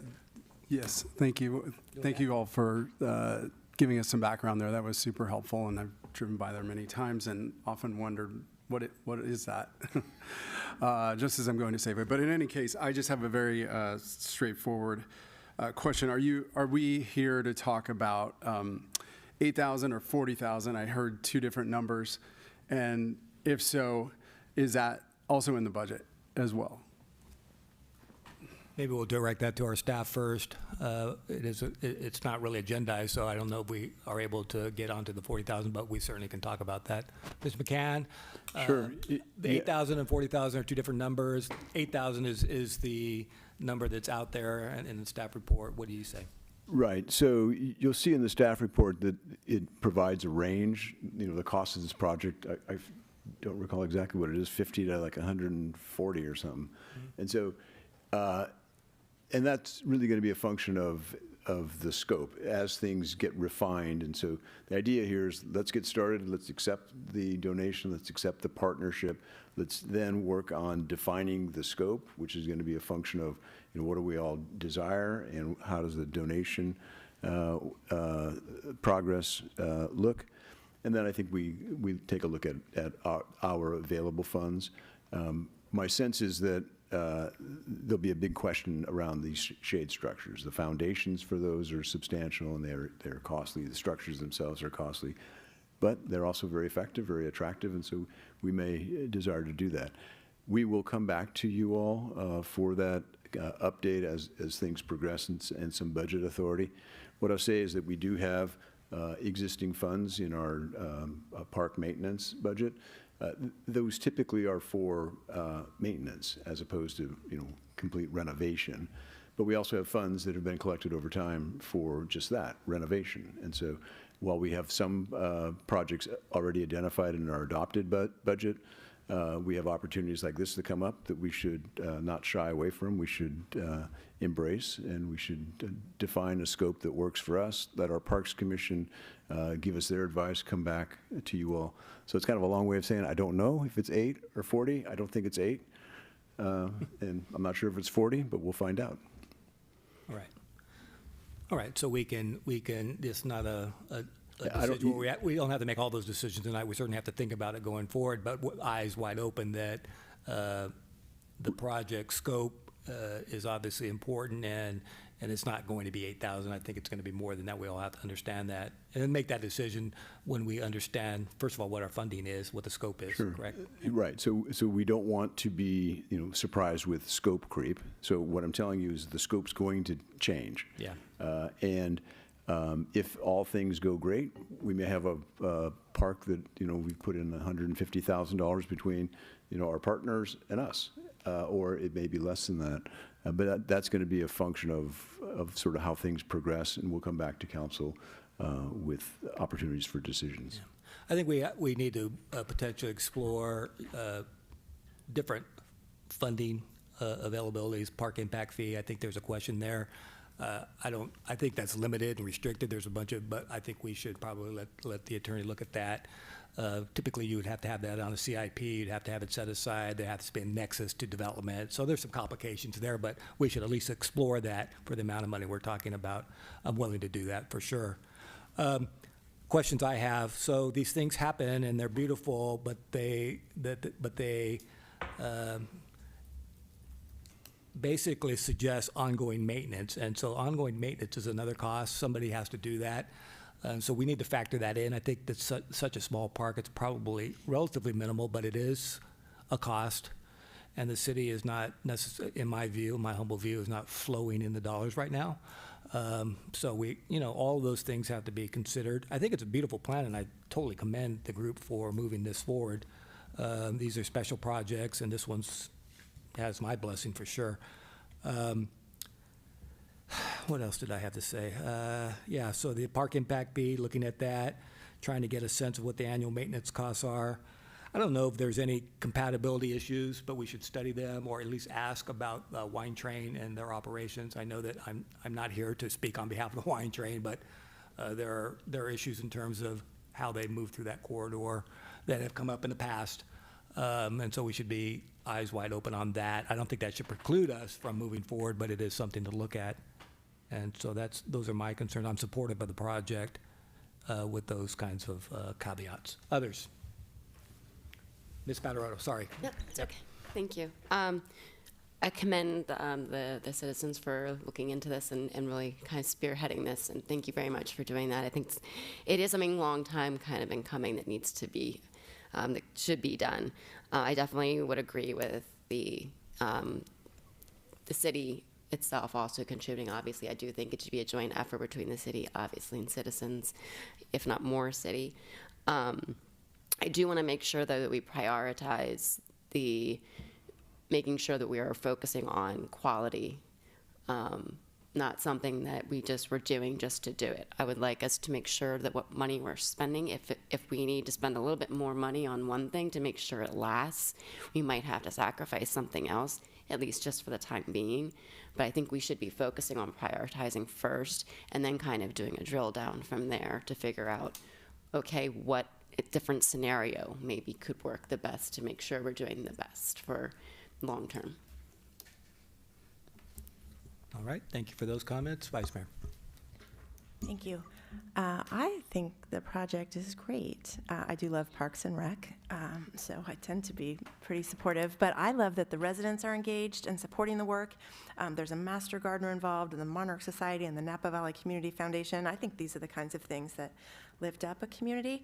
I also love that you've been collaborating with Parks and Rec before collecting money, and so thank you for that.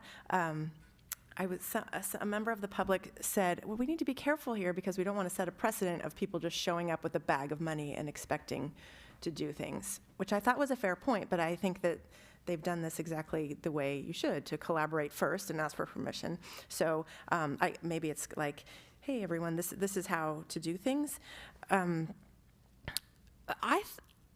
My understanding is that this really does align with the Parks and Rec master plan. And actually, for a number of years, we did not spend any of that, almost any of that money in the impact fee because we were waiting for the master plan to come out to figure out what to do. So it seems like if this is going to, I think this is one of they comment on parks that are underutilized, like WAPO and Lewis Station, whereas Crane Park is overutilized. So given that, I think isn't there $1 million or something in the Parks and Rec? If we could use it, and I think there's an argument because it is a whole redo, then it would seem like a no-brainer to me. Hang on, let me keep going. The last thing is that the Tree of Heaven point I thought was a really good point, and I was wondering if we were injecting.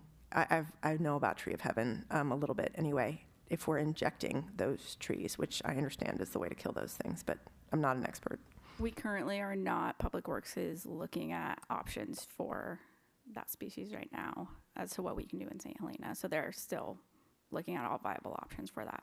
But I was just going to say, I think it's great. And I wondered if there are some, right, there's the new housing on Pope Street. So there is maybe an attachment to a new park for new housing. I don't know. Well, if you've made your legal arguments, Vice Mayor, I'll leave it. I like it.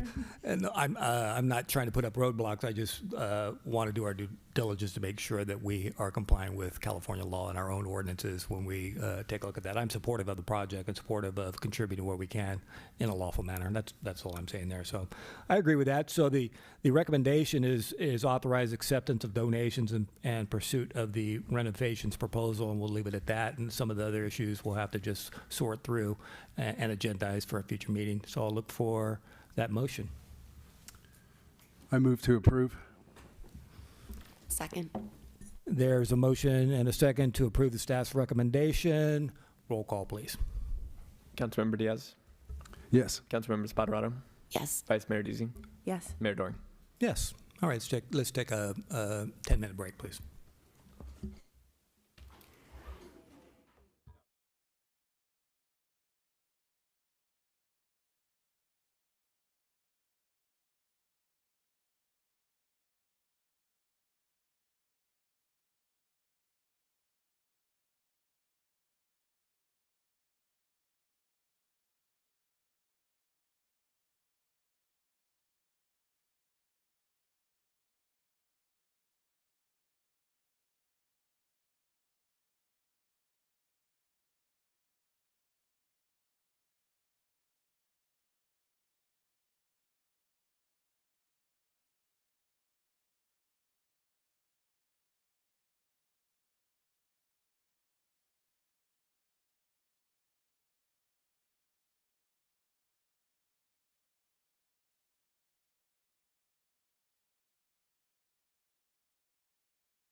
All right, if I'm not mistaken, we're on to item 13.3, receive draft response to the 2025-2026 Napa County Grand Jury report and provide direction to the staff. So we're going to have a couple shots at this one.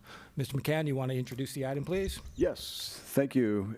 So this is an opportunity for the council to provide some input and direction to staff on a response to the grand jury report that we received in June. As the council knows, and the community is probably aware, every county has a grand jury, and the grand jury investigates issues that are brought to the court's attention, focused on public entity activities. So they vary. Every year, there are different topics that are brought up that are of interest to the grand jury, and they pursue some investigations. Some of those investigations are dismissed. There's nothing that is found to be of interest. Others, the group finds that there is something that ought to be pursued, and they look into the matter. They generally speak with folks in the community. Sometimes it's just one person, as is the case in this particular investigation. Sometimes it's a group of people or other folks who may have some input. They generally speak with the entity that is responsible, in this case the city, so they spoke with our staff. And then they pursue their investigation and see where that leads them. They conclude with a report, such as this one, that contains a summary of their activities, their findings, and their recommendations to address the findings. And then that's provided to the public for review during a 3-month period, 90-day period, after which the entity usually is required to provide a written response. I say usually because sometimes there aren't any items that require a response, but typically it comes before, in this case, it comes before the city council for a response, typically signed by the mayor on behalf of the city. Sometimes there are additional findings and recommendations that require action by the city manager or police chief or whatever the topic might be. In this particular case, there is a need for the city council, the mayor in this particular case, to respond. There's no formal need for the city manager or public works director to respond, although we could if we wanted to. This study focuses on our water enterprise and raises a number of comments about effort over the last many years in progress toward addressing infrastructure needs, and raises a variety of issues, a handful of findings, and then a handful of recommendations. Staff has studied the document and looked back at our history around our water enterprise, and then also look forward into the plans that we have to address needs and deficiencies and opportunities, frankly, in the water enterprise, including some of the things that we were discussing just tonight. It's easy to be defensive in these things because someone's flinging rocks at your organization and the work that you might be doing. And we decided not to take that tack, but rather to acknowledge that there are many improvements that can be made to our system, and some of the efforts that we've put into it have not meet the mark, or I guess in some cases perhaps failed. But there's been very good effort by the city staff and by the city councils over the last many years to recognize the deficiencies of our system and to take action to identify improvements necessary, to struggle with setting rates, because that's a very impactful effort and effect on the community. But the council has shown over the years great leadership in identifying issues and providing direction to go forward. How that direction has been executed, the report take some issue with progress and steadiness, we respond to that. Again, acknowledging that it hasn't been perfect. We haven't made lightning quick progress in some cases, but we've made a heck of a lot of progress in a number of cases. And so just to try to be fair and to present the actual problems that exist. I mean, the community is 150 years old, and our water system is pretty darn old. And so there are things which need attention, and we've been paying attention to them. We could certainly do better, but I think we're doing a pretty good job in many regards. So we've outlined a response that I think is fair. We're not saying there's nothing to the report, but we are saying that there are also some facts that ought to be considered and some progress, considerable progress that has been made, and then a considerable amount of leadership that this council and other councils have provided to go forward. You take a look at our CIP, take a look at the budgets that we have and the direction. That's considerable, and there's quite a bit there. So we have the response. We bring it to you for your comment. We have a early September date that we have to get it back to the grand jury. We wanted to bring it here so that if you have substantial disagreement with it, we'd have some time to revise that and bring it back. If you've got just a little bit of comment, then we can just take that as direction and modify that, have the mayor sign it and send it in. So it kind of depends on how, what letter grade you give us on our draft response. Ethan and I can work on taking whatever direction you might want to provide and make sure that we get that into the document. I have had a conversation or two with a few of you just in preparation for this, so I know that some of you may have some questions or thoughts, and I'd be happy to hear those and try to respond. So that's probably enough on the introduction. All right, yep, that's a fair, concise representation of the process, and they ask for us today. Are there any initial clarifying questions at this point? I know this is a fairly big topic, fairly significant and substantial response. We can get into that. We should also note that over the course of the last month or so since this has been out, we've received quite a few comments. We have 2 or 3 tonight, so there's been a fair amount of input from folks who have been involved in this over the years. Indeed, and I'll note the comment at least tonight, several comments from Mr. Galbraith. He had some comment, former Mayor Galbraith, and I see the comment from Michelle Covell, and there are others who've commented. So let me take time to open it for public comment and see if anyone wishes to opine on this matter.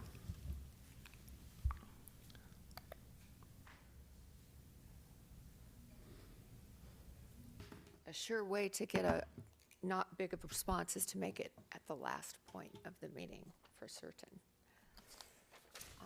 I have something to hand out, please, so I will do that first.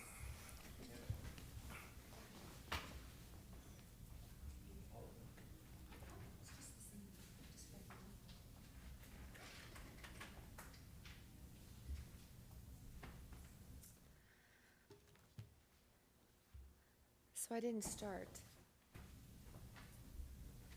Is handing out papers starting? Oh, okay. Well, I'd like to start with, I wasn't going to start with this, but directed to Mr. McCann and the entire council, for the interim city manager to note tonight that the staff tried not to be defensive in drafting up the response to the grand jury is quite concerning, because governance shouldn't have anything to do with trying to defend. It's simply, good governance is to be viewed through not through the lens of defensiveness, but it's got to be viewed through the lens of accountability, customer service, and results. So defensiveness is very concerning, but I don't find it uncommon to what the residents of this city have experienced, which is also concerning. But when the residents, regarding this response to the grand jury, I was going to go through point by point what the council disagreed with and then subsequently acknowledged the issues that it had just disagreed with, and those were points 1, 2, 3, and 7. I guess it also disagrees with the fact that the residents are paying 183% rate increase as of from 2/17 for a continued broken water system and obviously a broken governance. And as you can see, that is my bathwater from last night. And thank you, Vice Mayor Deasy, for allowing me to send you that picture last night. But this is not what the town of St. Helena is expecting, nor is it what we should all be standing for. And frankly, we're getting inured to it, which is really dangerous for any town to get inured to something that is so basic, but it just keeps happening and falling on deaf ears. So what are you to do but just throw your hands up and pretend it isn't real? I think that's what this town has been doing for a long time. And it's just not right. And you know, it's not necessary. There's one of the things that this council right here tonight can do so easily is to just make some adjustments to this grand jury response. And those adjustments are so simple. It's accountability, it's a timeline, it's transparency, it's whatever utility is supposed to provide to its residents. And all that would mean is adding to the report and frankly using the close model of another town, Sebastopol. It's about 7,500 people, but they have customer-facing benchmarks and directing staff to publish those measurable benchmarks. And also interim milestones, the maybe quarterly meetings that are bringing the residents up to date on these timelines and milestones. That would be the building blocks to bringing back a modicum of trust from your residents. And it's so simple. And I hope that you not accept this grand jury statement response tonight for the ability to make some simple changes to instill the trust. Thank you. Thank you.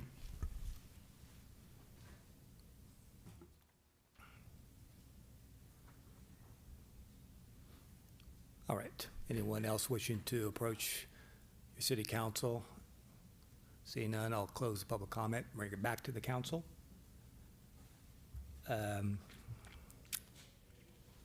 Anyone wish to get us started on sort of the substance quality of the report, the direction that you are all leaning to?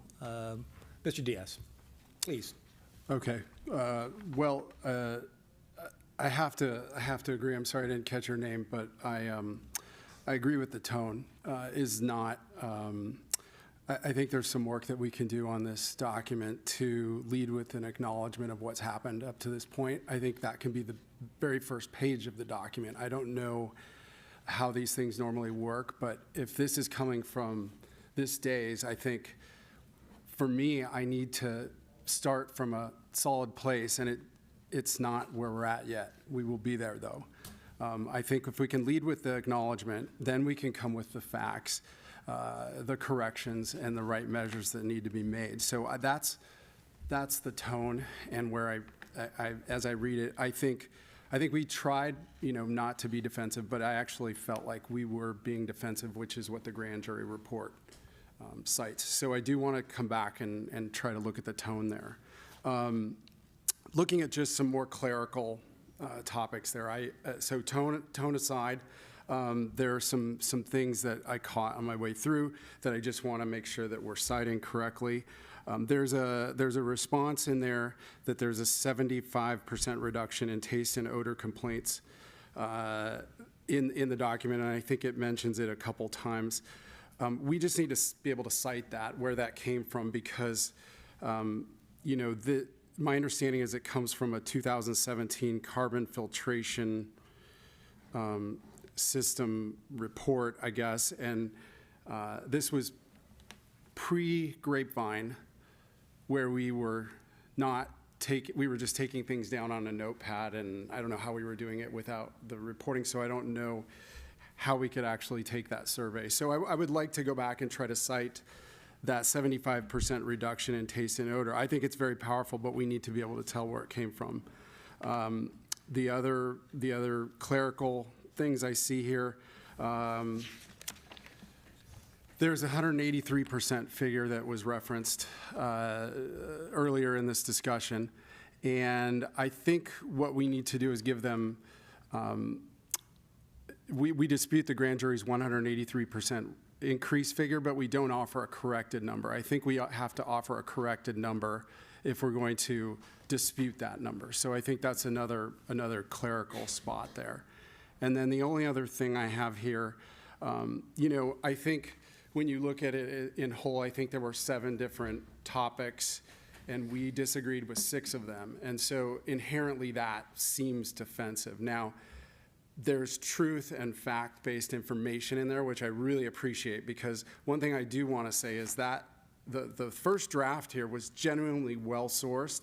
It cites specific dollar figures, dates, the outside counsel opinions, the project numbers. It's very comprehensive, and from that point of view, I think it definitely it covers some areas that the grand jury report glosses over. And so I think the report is very comprehensive from a lot of areas, but just 2 of those clerical areas really stuck out to me as if we're going to dispute something or make a claim, we need to substantiate it with a source if we have it. So that's my feedback.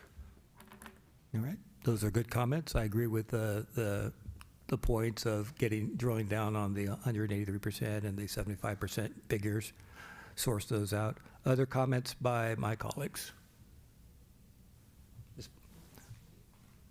Vice Mayor? Yeah, thank you for drafting this. It's a tough topic. I noticed that I think that just specifically to the report, I think we disagree with every single finding. And I wondered if but it didn't, it agreed and disagreed. But I wonder if there's an option to disagree. What are the options? Can we disagree partially? I thought that was an option. Yes. As opposed to disagree. You can agree, you can disagree, or you can partially disagree, and then you explain why, if you partially disagree, or if you fully disagree. Anyway, from my perspective, the partially disagree would almost seem to match the report a little bit better, because there were certainly acknowledgments in there. I agree. Or you could partially agree. Oh, okay, right? I You didn't could know do either that. one. I didn't know that you could do that. You could do either one. But Okay. I think that you're right. There may be a mismatch between the actual text and the finding, but I think the text actually, if people take time to read those paragraphs, Right. they do show a fair amount. There's probably more agreement than we're actually talking about right now. There's a substantial amount of agreement. Right. Like, make your point. Yeah, I think that was it. So it's Yeah. in the text, but when you start out with, it looks like we're just disagreeing. It's, I agreed with everything Councilmember Diaz says. I do have this one comment. Sometimes I've noticed this pattern of we say, in general, we say, this is a problem or a failure, and then the response is, we did this, this, and this. And I wonder if those, saying that you did something, it doesn't really address the issue of whether something is a failure. It's hard not to see this expensive water that tends to be discolored as a bit of a failure. I don't agree that it's simple, actually. I'm on the Water Wastewater Committee. It is incredibly complicated. More simple to do the things you were talking about, customer-facing benchmarks, milestones, and meetings. I do think we need to get there. Failure happens, and I think if we're going to get better, we need to acknowledge if we can do that without, do that appropriately. Oh, I also wanted to say on the one about the customer management, the intake of issues. We do have Grapevine now, which is great. What I've learned only in the past few weeks is that residents aren't reporting via grapevine for various, like, what? I don't know what that is. I don't have it. I don't trust anyone. I don't want to do it. So I think we're starting to take text messages, but like, again, we did something, but it's not working, and we might even need to acknowledge that. I think that's all I don't know if this is off topic or not. It is a big problem, and at Nicklog, which is this meeting of the leaders of the city, they have these nice dinners. They talked about bringing together people for topics to discuss, and I wonder if one of those topics might be this issue of water rates, quality, everything. I don't know if, I know our issues are bad, but I wonder if we could collaborate a little bit more with them. Ms. Patarotto. Thank you. I'm in agreement with my colleagues. I think in the most part, the biggest thing I agree with is Councilmember Diaz with the statistics. I do think we should have some backing to provide support for those numbers, which will give us a little bit more of a leg to stand on rather than just a wavering cane, so to speak. I do agree with acknowledging our failures, but also we need to make sure, obviously, we definitely fall on our sword where we messed up, but also highlight where the grand jury was mistaken or incorrect, while also highlighting what we had done in the past that may not match what they think we had done or may have been wrong, but also acknowledging what we're doing now, where they were faulting what they think we haven't been doing. Does that make sense, as far as making sure we're showing where we fell on our sword, but also showing what we've done since then to try to make up for those different mistakes and where they could have potentially have been wrong in some of their reporting?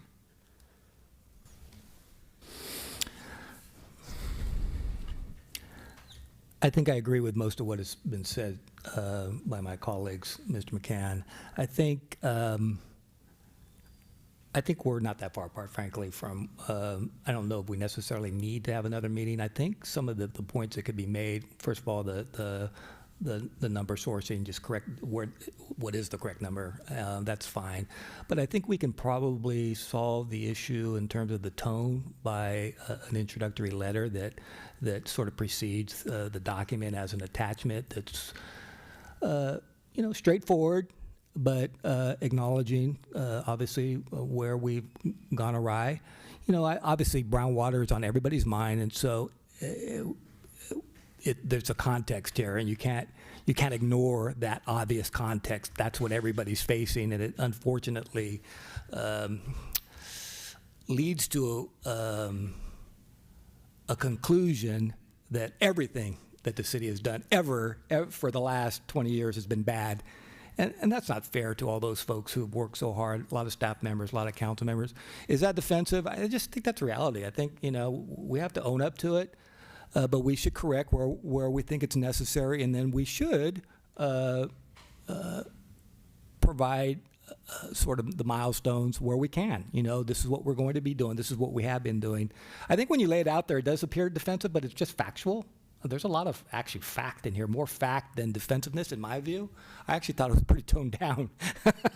Maybe that's me, but that's what I would invite the staff to do, and I would be happy to work with the city manager. If I'm going to sign this, I probably would like to have the freedom to write a letter that you trust, that I will write in a fair manner if I'm going to sign it, taking in all of these different points.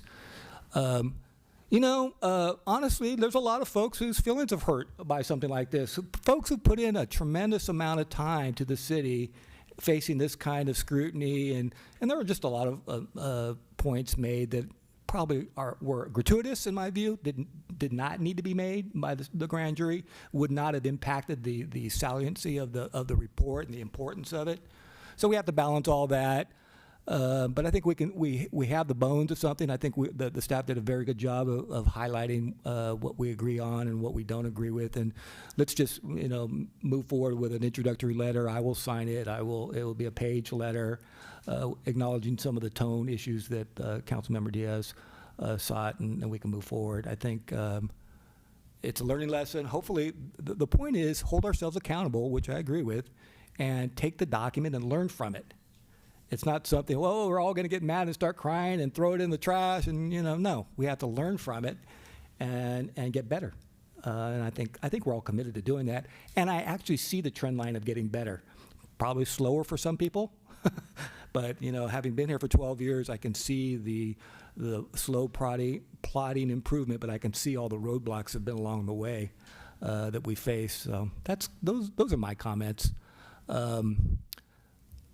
One of the points that was made by one former mayor was, this whole issue about the council city manager form of government. I think it's important to keep sight of that in terms of what folks expect from their council and what we can actually do. We're policymakers. I do not turn the valves, and I don't turn on the water, and I don't treat the water, but we are obligated to create the policies and set our staff up to do well. And so and the entire community has to face that issue. So that's kind of where I am. I think, I disagree with the tone of the grand jury report, the unnecessary, gratuitous sort of insulting comments, just wholesale. Everybody was bad. They sort of went off. In my view, this grand jury went off the road. They got lost in the woods without a trained scout and with a very dim flashlight. So we are obligated to correct the record, because other folks 20 years from now will look at this and go, wow, that was a mess. So I think we've corrected the record, but I think we can introduce it in a more softer tone. So that's where we are. Are we all agreed on that? Direction. Do you have direction? Yes, I have direction, and I should have said that we fully intended to put in an introductory couple of paragraphs. So that's typical. And we will, as I started with, acknowledge that we're not perfect. There have been failures, but I just want to explain a little bit about what we've done here. So this is not a cavalier response. This is 18 pages that has taken some time to provide a lot of factual background. And we looked at those options. Do we partially agree? Do we partially disagree? On balance with the findings and the recommendations, we generally disagree. So there's some portions of what the grand jury has said that we think is correct. We agree with that. But the meat of those individual findings or the meat of the recommendations, we don't think that's accurate or fair, so we disagree with it. We can definitely make clear that we're not trying to be defensive, we're just trying to be factual. And so we will include the corrections that the council member has suggested. That's very good. We will add the tone that you all direct, which I think is appropriate. And we can certainly throw in some partialities if you would like us to. I think that's fine. Okay? Who does the response technically come from? Like, does it come from all of us? Does it come from the mayor? Does it come from the staff? I think it's the council, the city council. Yeah, I think the grand jury, maybe Ethan can help me here, but I think their report says that it comes, in this particular case, comes from the mayor. Do you recall? They requested a response from the city council and then gave invited responses from the city manager and the public works director. Right. But the actual required response it's a city council response. Yeah. So Ethan, if, let's just say a council member disagrees with the response, they can disagree, I guess, just by not endorsing it, voting no on it, but we would still send the letter? Right. Gotcha. Right. Yeah, I mean, I don't, I'm not suggesting that I should be the only one. If others want to sign on, that's fine. Or if we say that the mayor, the public works director, and the interim city manager all sign, they all have different roles, different hats. I just was doing the duty that was called upon me, so I don't really, Yeah, I was just wondering, like, are we sign, you know what I mean? I'm totally happy to have you take it. No, I think we'll give direction to the staff that that's the process we will go forward. I'm not Right, so suggesting the it idea- has to be me, but it looks like it does have to be me if that's what they're asking. Yeah, so the council, it's coming from the council. The mayor is the head of our government, so the mayor would sign that on behalf of the council. Now, if council members are uncomfortable with it, you can certainly vote to provide direction to staff to do this, and if it's whatever. I mean, so if someone disagrees with that or is not comfortable with where we are, you can vote no, and that's perfectly fine. And then we'll move forward with, the will of the majority. I guess, Mr. Mayor. Yes. I guess the one other thing that I would want to be clear is essentially what we're required to do is we're required to respond to the specific findings, right? So that's the disagree, agree, whatever.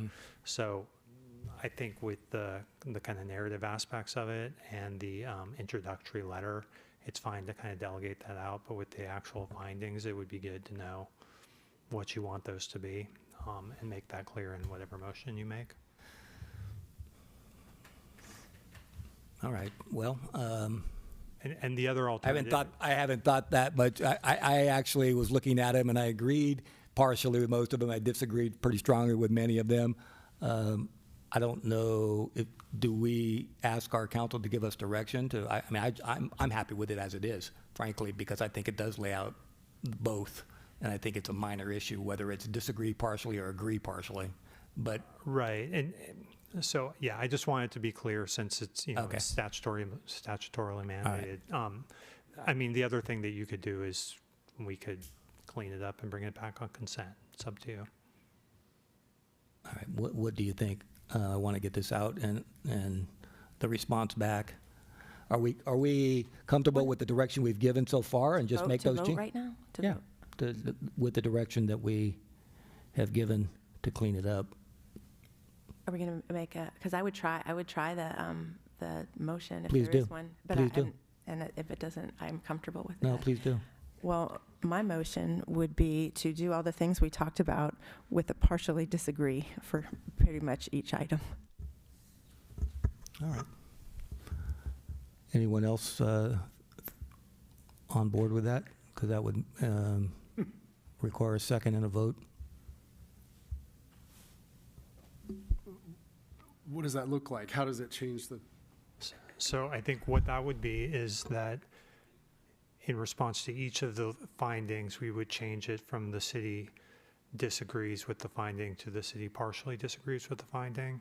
And then in addition to that, we would make revisions to the letter to add the additional factual kind of backup that you suggested, and then add to it an introductory letter to kind of address the tone issues.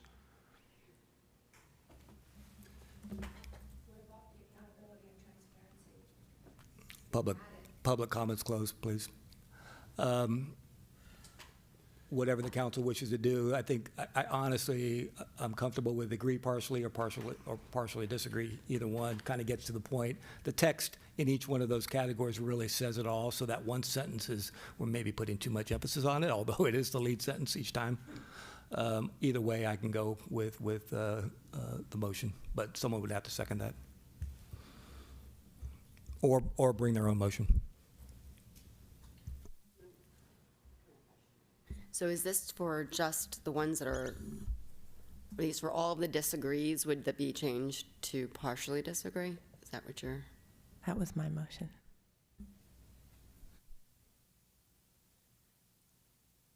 I'm okay with that. All right, that's a second. No, I should, is that a second? Sorry. Second. All right. There's a motion and a second. I think, do you have that kind of direction there with that change? And we will get together in the next time and work on a nice letter, cover letter. All right. All right. Yep, we do. Okay. Roll call, please. Vice Mayor Dizzy, Yes. Councilmember Diaz, Yes. Councilmember Spoterato, No. Mayor Doring. Yes. Okay. I think we have direction there. I think be fun. Yeah, I see. It's going to be fun, for sure. Yeah, you take the first draft. Okay. All right. All right, we are on to city council reports. Any burning need to share any information from your council liaison, regional body work? All right. I'll quickly mention that the RCAT, I mean, we already heard, but Yes. yes, that is a really big issue, and thank you to Chris Warner for bringing up those issues. And Do we only have one representative? I thought at one point we had two, and I was just wondering how we migrated to one, but maybe I'm mistaken. it was Mr. Summers. Yeah, so nobody's replaced. Why don't we have a second person? Do we? I think we redid assignments. Yeah, okay. All right, interesting. It's kind of be late for someone to jump into it at this point, so, all right. I promised the council that I would send information from the NBTA. I failed to do that. I will still do that. And it's going to be a little dated, but as you can see, we adopted the county plan, the AT, the Active Transportation Plan, which is great news. And so I'm the chair, by the way. Did I announce that last time? I don't know if folks remember that, but yeah, I am the chair of the NBTA for a time. So, all right. Well, thank you for your participation, and thank you for the public comments. And yeah, let's hold ourselves accountable. Absolutely. Meeting adjourned.